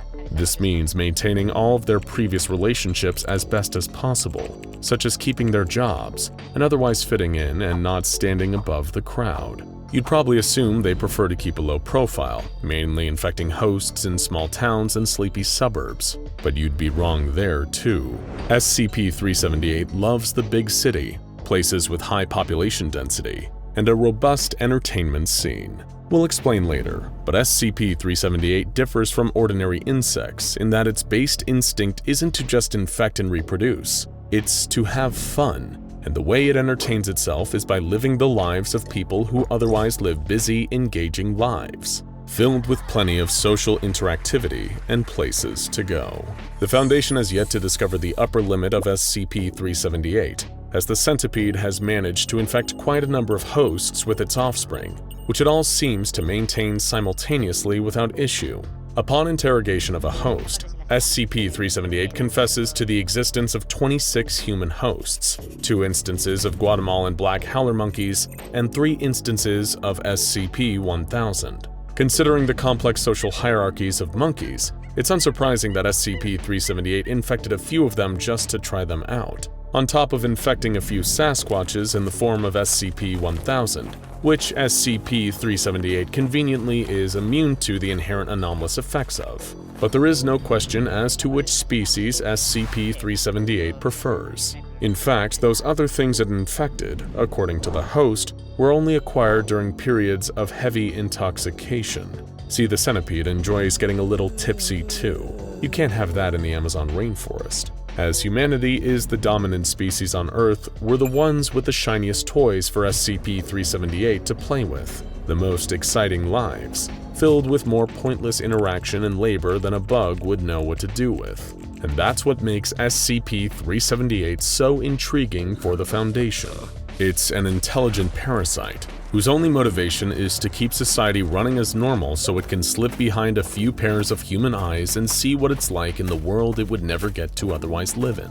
Some of you are already thinking it, but SCP-378 is the perfect anomaly for the Foundation to use against its foes and adversaries. And as we covered earlier, in the 1960s, the Foundation had a lot to prove, mainly against the American Secure Containment Initiative. The Foundation knew to classify SCP-378 as a Thaumiel class object. It was promptly contained in an underground terrarium filled with plenty of juicy lichen and ants for SCP-378 to feed on.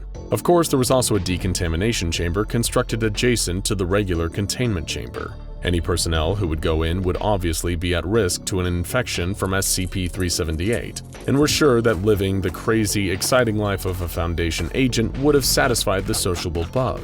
But the SCP Foundation wasn't taking any risks. As a result, anyone entering the chamber would have to wear full body protection, and if they were found to be infected during the decontamination process, they would be terminated. After discovery of SCP-378, the Foundation immediately saw the potential in utilizing the anomaly for espionage purposes. After all, it would be a perfect spy network, capable of fitting in and maintaining ordinary roles while also communicating with SCP-378, who would feed information to the Foundation through another host. The impeccable precision of SCP-378's maintenance of its host's social personas would make the entity almost impenetrable to sniff out in the field, even for trained agents who deal with the anomalous. SCP-378's initial psychological evaluation was performed by the well-known Foundation psychologist, Dr. Simon Glass. Dr. Glass found that SCP-378 was obviously unique among arthropods and possessed either human level of sapience, or at the very least, the ability to emulate its host's intellectual faculties. Regardless, the anomaly was intelligent, but a point of interest for Dr. Glass was SCP-378's relationship with its hosts. It maintained a constant, consistent sense of identity across multiple hosts. But interviews with SCP-378 revealed that it was fully aware that it was not those hosts in actuality. SCP-378 was essentially role-playing various human identities. It wasn't just easy for the Foundation to figure out that the centipede enjoyed masquerading as its hosts. It pretty much spelled it out with giant letters. SCP-378's hosts rarely interact with or send information directly back to SCP-378 or fellow hosts, because SCP-378 is in full control at all times. This is literally just a game for SCP-378, a source of entertainment. And if one of those hosts came under duress or was at risk of being found out by those in its life, 378 could easily abandon the host persona, which it had no issues in doing. Dr. Glass found that the host behavior was largely unique to each instance, and extroverted personalities were a favorite for SCP-378. Hosts rarely isolate themselves, except to sleep or use the bathroom, and SCP-378 appeared to take equal enthusiasm in both stressful and pleasant situations. After all, this was all a big role-playing session for it. SCP-378 appreciated some excitement in the lives of its subjects. In a way, this was like an infinite source of entertainment. You could live as many lives as you wanted at once, have almost no attachment to any consequences, because you're a bug who has no stake in the real world, and you get to experience things no other member of your species ever has or ever will. SCP-378 really is living the dream. Even to another human, this sounds pretty fun. We only get one life to live. SCP-378 gets to live as many as it wants. But Dr. Glass found another interesting fact about SCP-378. It was attached to a certain identity. Lisa Martin, a 33-year-old Mexican-American female employee at Digiana Tono's Pies, a pizza chain located in Staten Island, New York. Dr. Glass was a bit unsure as to why SCP-378 enjoyed Miss Martin so much, but it was clear from the way it talked about her that this was its favorite persona. And Dr. Glass could see why the more he studied Martin's routine. It was the perfect mixture of business, idleness, routine labor, and general engagement for SCP-378 to experience. Lisa Martin's routine was static.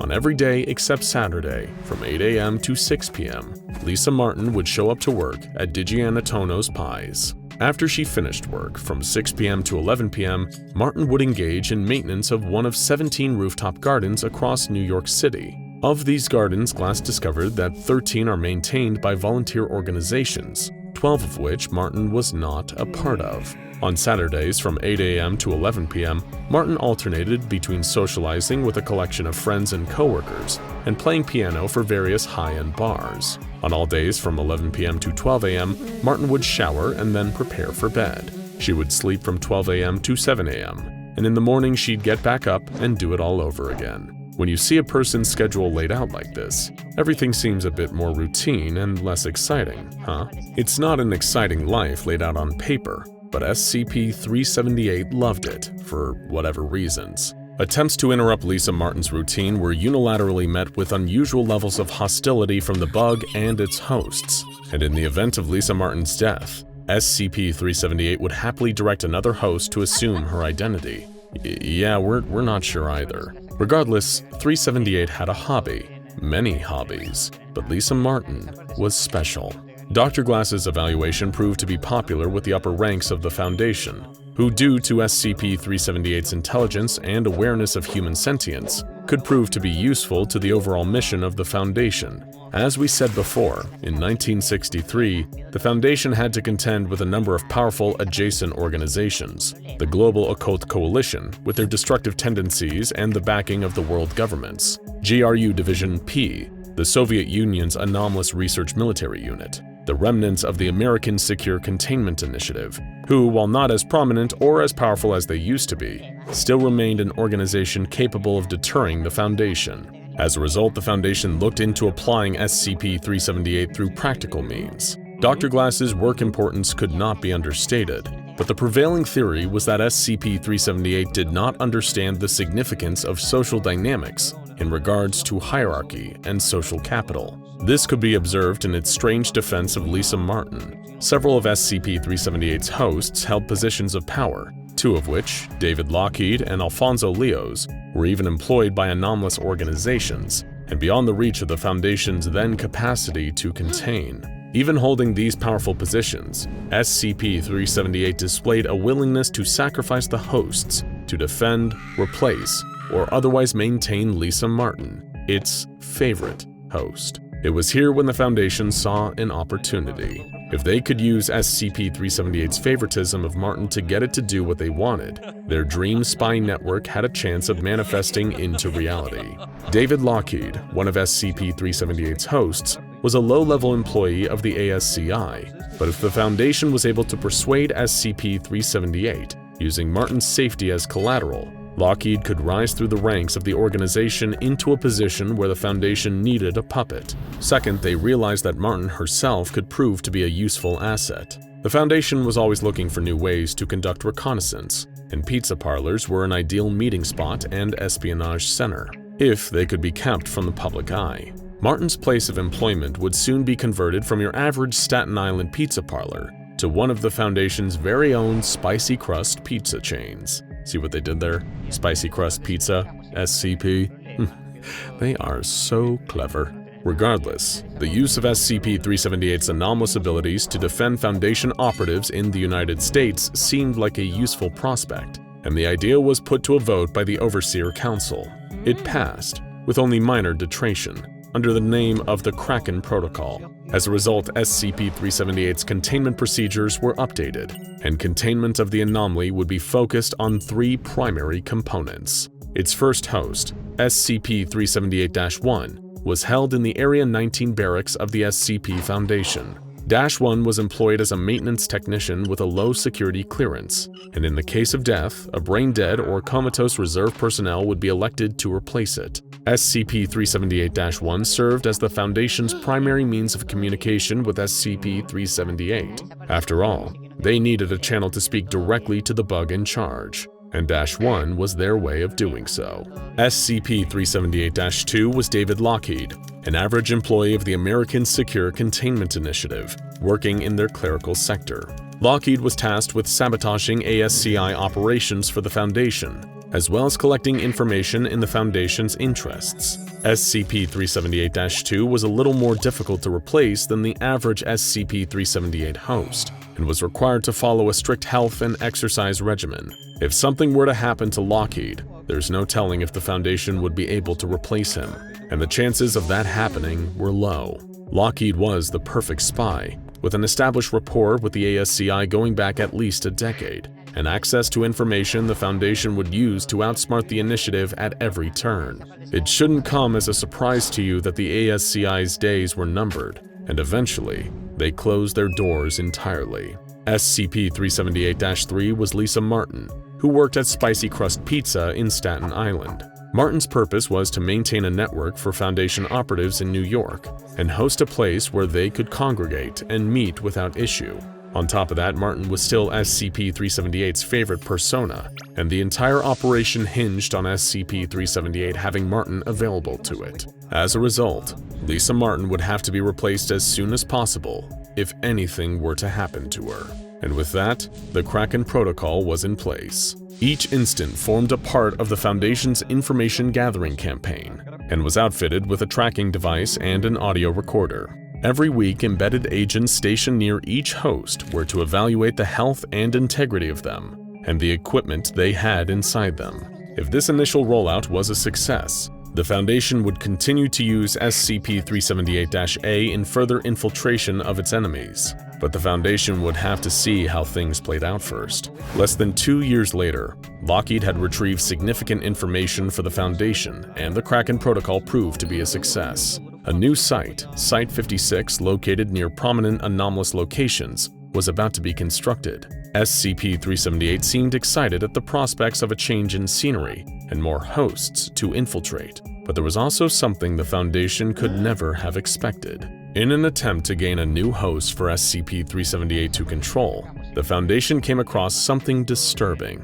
Their target was an agent of the FBI's Unusual Incident Unit. After drugging him and bringing him back to the Foundation in order to receive an SCP-378-A instance inside him, SCP-378 informed the Foundation that it couldn't establish a connection with the agent. The personnel were confused. The agent was still alive, and 378 never had any difficulty in connecting with hosts before. They did a number of tests on the agent and tried to figure out what went wrong. That's when the Foundation discovered that there was a different centipede inside the agent's head, where the SCP-378-A instance would typically be. It looked like the Foundation had a much bigger issue on their hand than they ever had realized. The creature let out an unmistakable squeal of rage as stimulus Y-835 took effect. Dr. Christensen pressed his face up against the glass, eager to see the results. It had to work this time. It simply had to.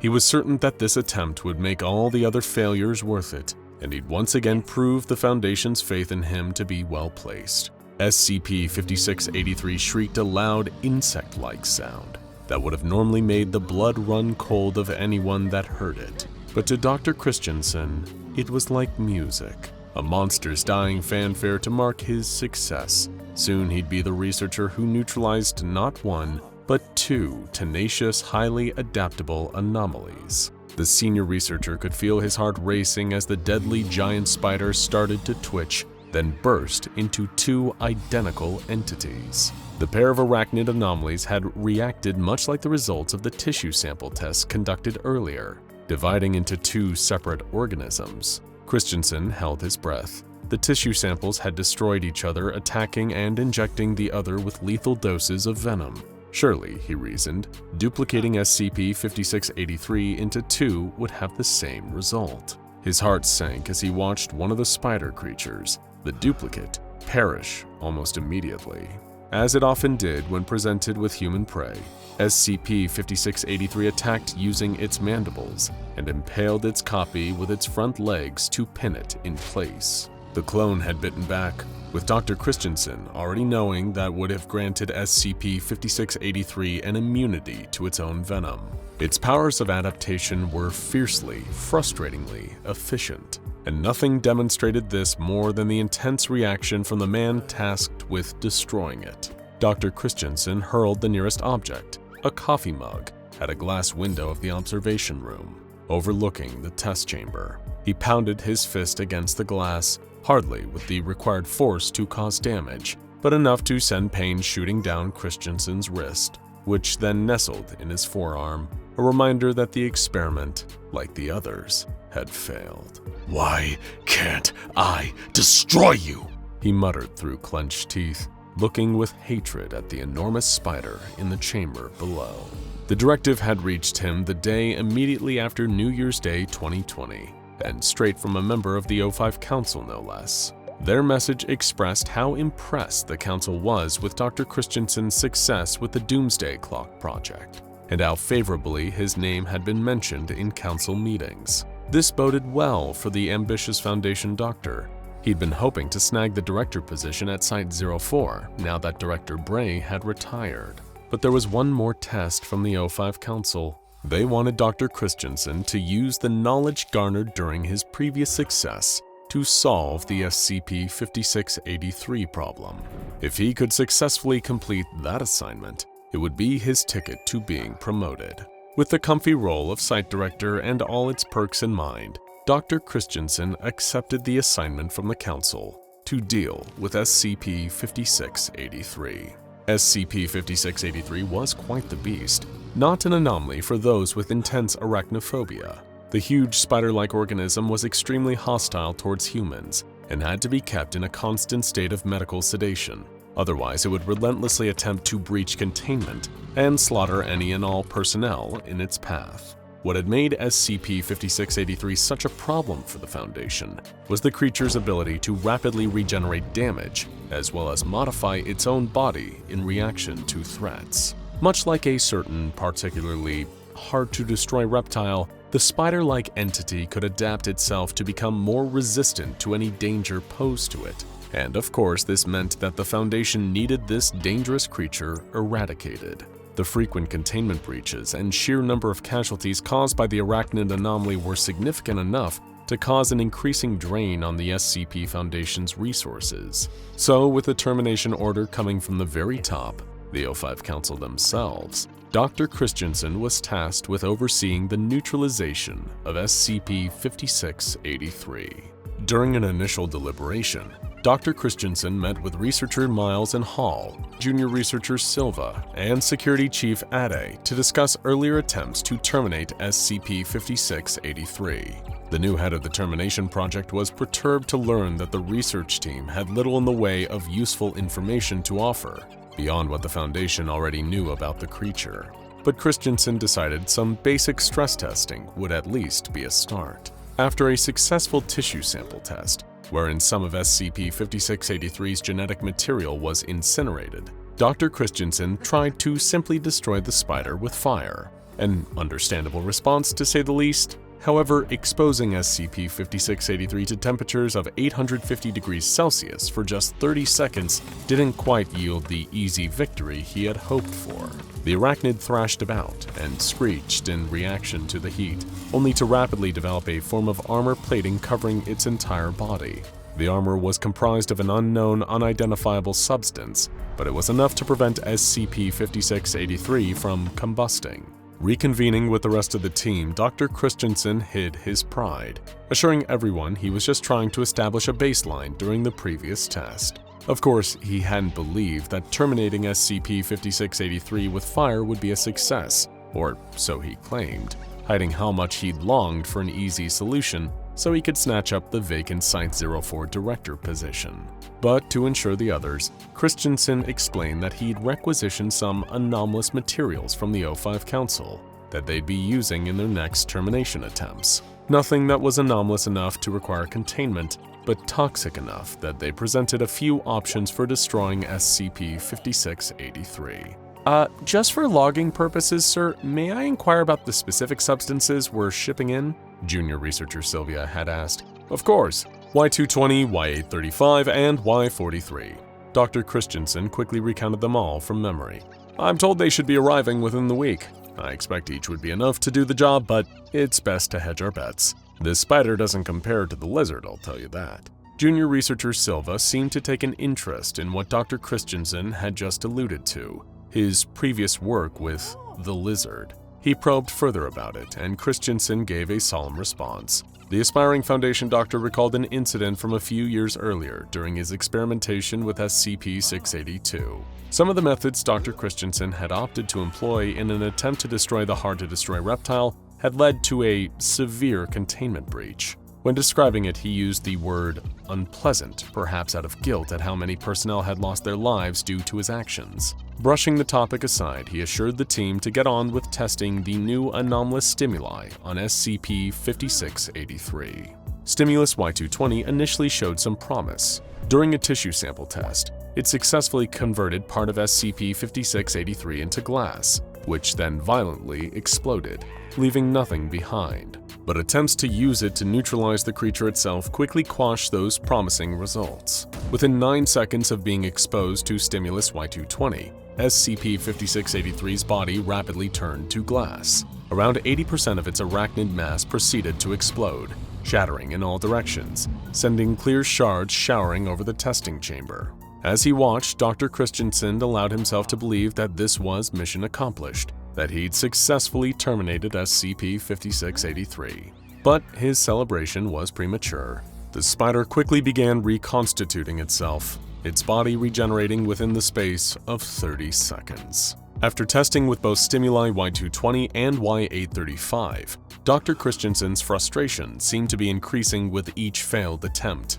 He knew his promotion was within reach, and as far as he could remember, he'd done good work with damaging SCP-682. Why should eradicating this anomalous spider be any different? However, it was a test with stimulus Y436 that enraged the ambitious doctor. Expecting the anomalous stimulant to turn SCP-5683 into a fine mist, Christensen watched as the creature's body vanished, literally vaporizing, changing states of matter to little more than water in the air. Suddenly, every light in the facility powered off, plunging the testing chamber into darkness. When the lights came back on, SCP-5683 was standing on all 8 legs, right where it had been missed only 3 seconds earlier. The research team had gathered for another mediation, and Dr. Christensen's anger still hadn't subsided. He kicked a chair to emphasize his frustration, alarming junior researcher Silva, who urged him to calm down. After eventually cooling his temper, Christensen made an announcement that caused even greater concern to spread amongst the team. "I'm requisitioning Y910.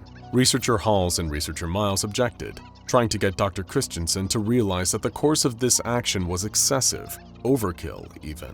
But Christensen disregarded them, standing by his latest method for terminating SCP-5683. The Global Occult Coalition had previously used Y910 to poison gods. He felt sure that it would work on one anomalous giant spider. His time was running short. Dr. Christensen was aware that any day now, the O5 Council would be appointing a replacement director of Site-04, and he wanted that promotion. And he didn't seem to care what corners he cut and what risks he took to get there, even if it meant endangering his research personnel. Dr. Christensen declared that in order to save time, he would be bypassing tissue samples to test for termination attempts. The longer it took to terminate the anomalous arachnid, the more his window of opportunity closed, and the further the director position slipped from his fingertips. Accepting full responsibility for the reckless decision and anything that might go wrong, Dr. Christensen wanted to use Stimulus Y910 directly on SCP-5683. He urged the research team to make the necessary preparations, unaware of what his decision would lead to, and the chaos it had already caused. The test was catastrophic, so much so that it caused a containment breach. With SCP-5683 loose and scuttling about the facility on its multiple legs, Dr. Christensen and junior researcher Silva were forced to rush to the secure bunker on site for safety. Christensen was in a state of panic until he noticed something, and not for the first time either. He'd been detecting a foul smell whenever he'd conducted the meetings to discuss termination options. But the other members of the research team had quickly explained it was nothing more than repeated accidents in the cafeteria. But here was the stench again, worse than ever. Yet junior researcher Silva brushed it off again, stating that SCP-5683 must have gotten into the facility's reactor. The junior researcher quickly became inconsolable, stating that the whole situation was his fault. Dr. Christensen interjected, demanding to know how it was and what Silva had done to cause this situation. He replied that it was his duty to oppose ill-advised actions, and when Christensen had declared his intention to use Y910, the junior researcher hadn't opposed him. Shifting the blame from himself onto his subordinate, Dr. Christensen chastised Silva over how many personnel had died because of the junior researcher's refusal to do his job, ignoring that it was Christensen's own ambitions that had led to the current chaos. Refusing to be made a scapegoat, Dr. Christensen vowed to pin the full culpability for SCP-5683's containment breach onto junior researcher Silva, saying he'd tell the O5 Council the so-called truth about what had happened. But Silva pointed out that there wasn't much of a likelihood that the bunker would survive the reactor overloading. He urged the ambitious Foundation doctor to admit some responsibility of his own for what had happened, but Christensen refused. Suddenly, there came a thunderous banging at the bunker door. A debilitating pang of fear struck Dr. Christensen, causing him to scream and retreat from the entrance, yelling "no" and "please," as if he was pleading with the universe itself to spare him from the spider. Junior researcher Silva walked over to the bunker door just as strong arachnid legs tore the heavy steel bulkhead off its hinges like it was made of little more than wet paper. There was SCP-5683, the enormous spider skittering into the bunker, screeching all the while. Silva had put himself between SCP-5683 and the ambitious Foundation doctor, whose hunger for a promotion had led to all this carnage. The junior researcher announced his noble intention to sacrifice himself, occupying the creature while urging Christensen to run. The doctor shoved Silva towards the spider and prepared to run, then all of a sudden, SCP-5683 vanished. Junior researcher Silva told Dr. Christensen he was disappointed, before researcher Miles, researcher Hall, and security chief Ade all entered the bunker through the torn open hole where the door had been. Christensen questioned where SCP-5683 had gone, to which Silva explained there was little reason to keep a dummy around once it had served its purpose as a substitute. You mentioned you worked with the lizards, sir, the junior researcher recounted, that there was a containment breach. If you don't terribly mind me asking, how did you escape that situation? It seemed quite lethal, didn't it? Afraid and confused, Dr. Christensen asked where he was. Hall and Miles urged him not to ask questions he already knew the answer to. Silva explained who they all were, a jury, specifically Dr. Christensen's jury, and according to them, the ambitious doctor had disgraced himself again. Christensen had been there for a long time, a considerably long time, reliving the same events over and over again, with SCP-5683 acting as a substitute for SCP-682. It was the same situation, he'd made the same decisions, the same mistakes, and it had cost lives. Now Dr. Christensen was trapped in an endless loop, penance for the casualties that had occurred at his hands, all in the pursuit of his own selfish personal gain. He asked the jury how long he'd be stuck there, a question Silva responded to with, "Until you take responsibility, sir." Immediately, Dr. Christensen tried to admit that this all had been his fault, but he didn't mean it. Not really. He hadn't accepted blame. He just wanted a quick and easy way out of the loop, and the jury of his deceased personnel knew it. Christensen ran for the door in the hopes of escaping his fate. Futile as his chances were, a black iron chain appeared from around the corner and wrapped itself around the overambitious doctor's throat. Ignorant of his pleas for forgiveness, saying he was sorry wouldn't bring back the people who died in service of his aspirations to becoming a site director. The chain dragged Dr. Christensen through the facility at such a speed that he collided with every wall and every corner as he turned sharply, being pulled along the floor. But that and the walls quickly crumbled away, revealing a sight that made Dr. Christensen start screaming that it wasn't his fault, and he never really stopped. What followed involved a great deal of blood and fire. Once it was over, it left behind the same awful stench the doctor had smelt before, and he'd soon be smelling it again too, as the cycle repeated itself. The directive had come straight from a member of the O5 Council. They were impressed with Dr. Christensen, and the ambitious Foundation doctor had been hoping to snag a director position at Site-04. But there was one final test for Dr. Christensen to solve the SCP-5683 problem. A D-Class drag races through the testing zone, screaming at the top of his lungs and doing donuts. A mime who is also in the testing chamber stares with disapproval, tapping his foot impatiently. Did we mention that the car is made of spiders? Yeah, this one is going to be a weird one, folks. Stay tuned for one of the craziest SCP stories you've ever heard. Emily had always dreamed of taking a trip to Paris. When the opportunity actually came to visit the city, she was overjoyed. She spent her time exploring art museums, tasting the bread and cheese, and walking through the city streets, taking in the sights. One of her favorite things about Paris was all of the street performers. As she walked, nibbling on a pain au chocolat, she delighted in the antics of jugglers, tossing colorful balls into the air. She gasped at the feat of athleticism and grace demonstrated by acrobats and contortionists. She giggled at the absurd shows put on by puppeteers and dabbed tears from her eyes at the sound of beautiful songs played and sung by musicians. It became part of her daily routine.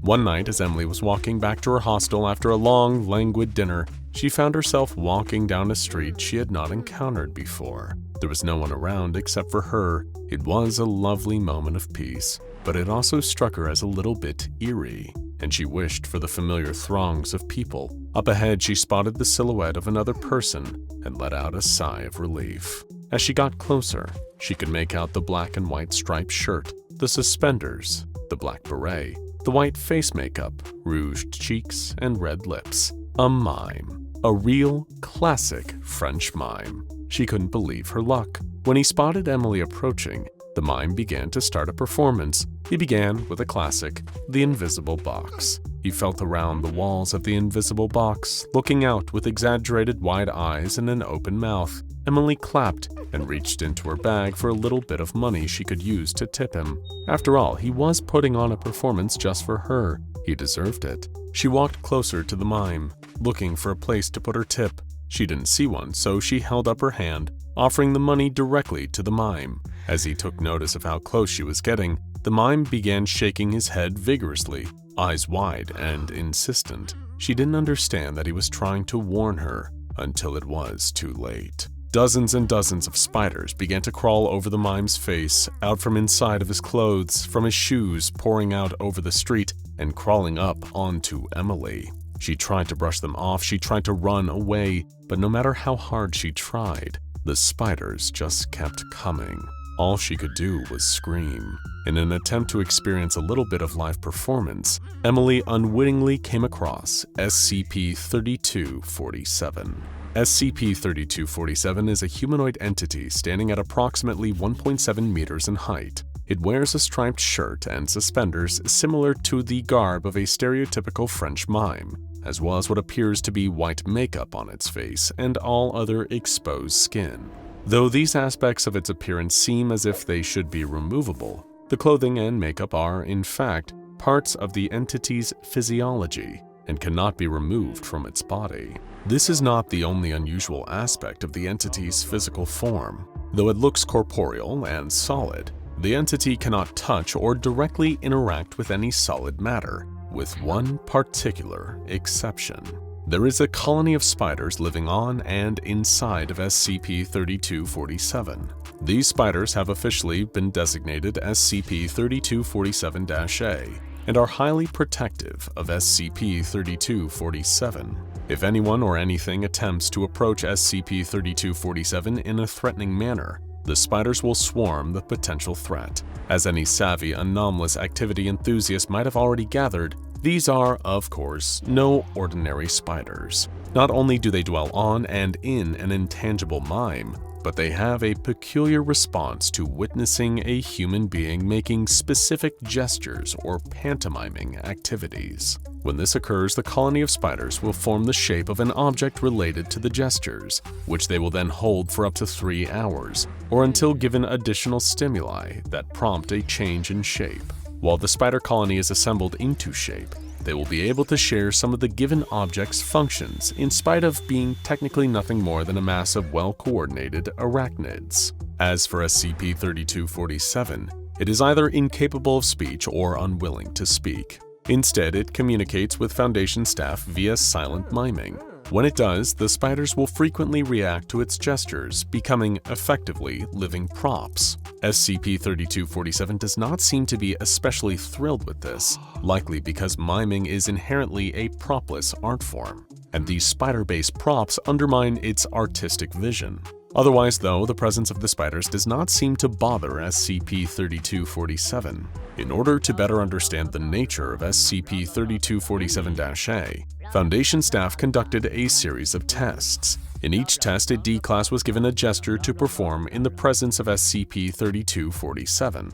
Then, the research staff would record the spider colony's response. During the first test, the research staff ordered D-11424 to attempt to get as close to SCP-3247 as possible. They did not, of course, warn him about the spiders. He entered the testing chamber and approached the mime, who was pantomiming the act of climbing stairs. As the mime pretended to ascend an invisible staircase and D-11424 grew closer, instances of SCP-3247-A emerged to take the shape of a staircase, much to the mime's frustration. SCP-3247 stopped its performance, throwing up its hands in a gesture of defeat. The spiders turned their attention to D-11424 and began to swarm him, treating him as a potential threat. Panicking and unsure how to communicate with SCP-3247 while the spiders were overpowering him, D-11424 began to wave frantically at the mime.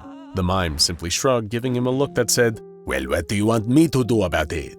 At this point, Control intervened, instructing D-11424 to pantomime some kind of activity. Fortunately, before turning to a life of crime, D-11424 had spent several years in a professional improv troupe and was well acquainted with pantomime. His performing instincts kicked in, and he leapt into action. He put a hand to his ear as if listening to the ringing of a telephone. The spiders stopped their attack, responding immediately to his cue. They formed into the shape of a small table, with an old-fashioned rotary phone on top. The mime rolled its eyes in disdain at the sight of this prop-based performance, but D-11424 was on a roll. He crossed to the phone, picked up the receiver, and held it to his ear. "Hello?" he asked out of habit. He wasn't expecting to hear a voice on the other line, but then he did. Or rather, he heard the approximation of a human voice, created by a swarm of anomalous spiders. It sounded a bit like a human voice sped up, high-pitched, and squeaky, speaking some sort of gibberish. Realizing that this was his moment to escape, D11424 placed the phone back in place and promptly left the testing chamber. The spiders remained in the shape of the rotary phone and the table for the next 2 hours, at which point they disassembled and returned to their home on SCP-3247. After his surprisingly creative work in this first test, it was decided that D11424 would be the designated test subject for all future testing with SCP-3247, provided that additional complications did not arise. Though he wasn't especially fond of spiders, D11424 was more than happy to accept the assignment, not that he had much choice in the matter. Still, it was definitely a better deal than getting fed to SCP-682, and it was a nice excuse to use his improv skills again after a long retirement. During the second test, D11424 knew what to expect from SCP-3247. For this test, he was told to pantomime playing tug-of-war with an invisible opponent and an invisible rope. Now that he knew his improvisational scene partner would be a colony of spiders, he was able to enter the testing chamber with confidence. Once inside, he began to pantomime, pulling on a rope, having that rope tugged away from him by a strong opponent, and struggling to pull back. The spiders reacted right away, arranging themselves into the shapes of a long rope, one side of which was in D11424's hands, as well as a large humanoid, vaguely muscular in shape, that was holding the other side of the rope. The spiders gave the rope a sharp tug, causing D11424 to lose his balance and fall over, the rope slipping out of his grasp. Aside from some injury to his pride, he was otherwise unharmed. During test number 3, D11424 was instructed to enter the testing chamber and close his fist, while extending the thumb and index finger in a gesture colloquially known as finger guns. Sure enough, as soon as he assumed this position, the spiders assembled into the shape of a handgun. D11424 was then instructed to pick up the spider gun and squeeze the place where the trigger would be if it was a real gun and not, spiders. A loud cracking sound was heard when the D-class squeezed, as a spider shot out of the barrel of the gun at high speed before smacking into the nearby wall, leaving a small hole in the surface. D11424 fired several more times, each shot firing an individual spider at a pace that attending researchers described as faster than a speeding bullet. After firing 6 rounds of spiders at the wall, D11424 was instructed to place the spider gun back on the ground. During test number 76, D11424 was ordered to hold his hands together and wiggle 4 fingers on each hand, effectively pantomiming a spider. The research team was curious to see what the spiders would do when presented with a shape that matched their usual unassembled form. SCP-3247, who generally did not react much to the experiments on its spiders,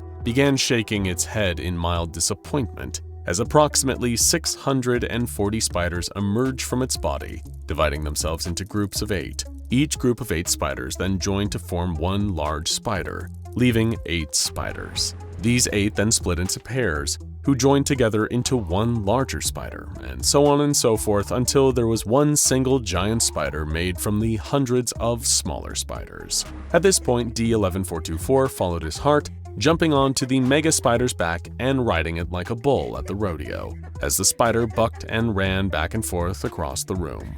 According to official transcripts, D11424 yelled "Yee-haw" throughout this part of the test, until the head researcher ordered him to climb down from the spider and exit the room. He was reprimanded for his behavior and warned that if he acted without approval again, he would be taken off the project and reassigned to a much less enjoyable position as one of the designated eyes on SCP-173. D11424 immediately agreed to comply with future instructions. During test number 133, D11424 was sent into the testing chamber and told to shadowbox. He danced back and forth across the cell, doing his best Sylvester Stallone impression and throwing punches in the general direction of the spiders. In response, approximately 3,000 spiders poured out of SCP-3247, assembling into the shadowy shape of a boxer, and began to attack D11424. The mass of spiders conducted itself at the level of a professional boxer, dodging D-11424's hits before coming back at him with a jab, cross, lead uppercut, and rear uppercut before he could defend himself. D-11424 fell to the ground unconscious, and guards were forced to interrupt the test in order to remove him from the room and take him to the infirmary for medical treatment. After taking some time to recuperate, D-11424 returned to testing with SCP-3247-A. He was instructed to mime steering a wheel, such as that of a car. Immediately, a number of spiders previously unseen during testing emerged from SCP-3247, arranging themselves into the shape of a sedan. D-11424 was then commanded to climb inside of the spider car and see if he could start it. He refused, insisting, "I'm not getting in a spider car, are you nuts?" When pressed by Control to comply with orders, he made a rude hand gesture. I'll let you guess what that was. The spiders began to scramble to reassemble themselves in response to the changed gesture, prompting Control to stop the test early to spare the researchers' sensibilities. With strict guidelines to avoid inappropriate or violent gestures, D-11424 was sent back into the testing chamber with instruction to try out a variety of animal-inspired gestures in rapid succession. He formed one hand into a fist and made a peace sign with the other hand, putting them together to make a snail. As he made his hand snail crawl through the air, the spiders crawled onto the floor and assembled into the shape of a snail in front of D-11424. Though the spiders moved quickly, at their usual scuttling pace, once they formed into the snail, they slowed to a gradual creep. D-11424 noted a shiny, slimy trail left behind on the floor as the spider snail moved. He was asked to consider touching it, but refused, simply stating, "Ew, no." Next, he took his hands and formed the shape of a wolf's head howling at the moon. The research staff were curious to see if the spiders would form a wolf's head or the animal's entire body. They got their answer as the spiders swarmed and shifted, forming the shape of a full-sized gray wolf. The wolf padded back and forth across the room before sitting down, lifting its head, and emitting an audible howl that sounded almost indistinguishable from the real thing. Next, D-11424 crossed his thumbs over each other, fluttering hands like a pair of wings. The spiders separated into smaller groups and came together to form butterflies similar in size to a monarch. These spider butterflies began to flap their wings and, much to D-11424's surprise, they took flight and swirled through the air around him. The D-Class was so moved by the beautiful sight that he shed a single tear, which he promptly wiped away out of embarrassment. Control then prompted him to try the next animal gesture. D-11424 used his hands to form the shape of a rabbit. Several of the spiders crawled away, returning to SCP-3247, and the remaining spiders took on the form of a rabbit. The spider rabbit hopped realistically around the room, twitching its ears and tail. At this point, D-11424 was instructed to offer the spider rabbit a carrot. He produced a carrot from his pocket, holding it out in front of him. The spider rabbit hopped over to him and, one crunch at a time, began to eat the carrot until none remained. D-11424 appeared shaken up and asked to leave the testing chamber. As he followed all of his instructions, this request was granted. When he exited the chamber, all he would say was, "Where the hell did the carrot go? It doesn't have a stomach, it doesn't have a mouth, where did it go?" SCP-3247 is kept in an isolated chamber located in the arachnid wing of Area 12. It does not appear to require food or rest, but it has been provided with a television and a collection of silent films for morale purposes. Instances of SCP-3247-A are fed via a fully automated system that dispenses 20 grams of live crickets every week. Should a containment breach occur, staff have been instructed to find a way to make escaped spiders take on the shape that renders them motionless, then simply pick the spider cluster up and place it back inside of the cell. It is unlikely that the Foundation will ever get an explanation for where the intangible Mime and his merry band of spider performers originated from. But one thing is clear, they won't be performing in public again anytime soon. Now check out SCP-058 Heart of Darkness and SCP-2427 A Thing Full of Stuff.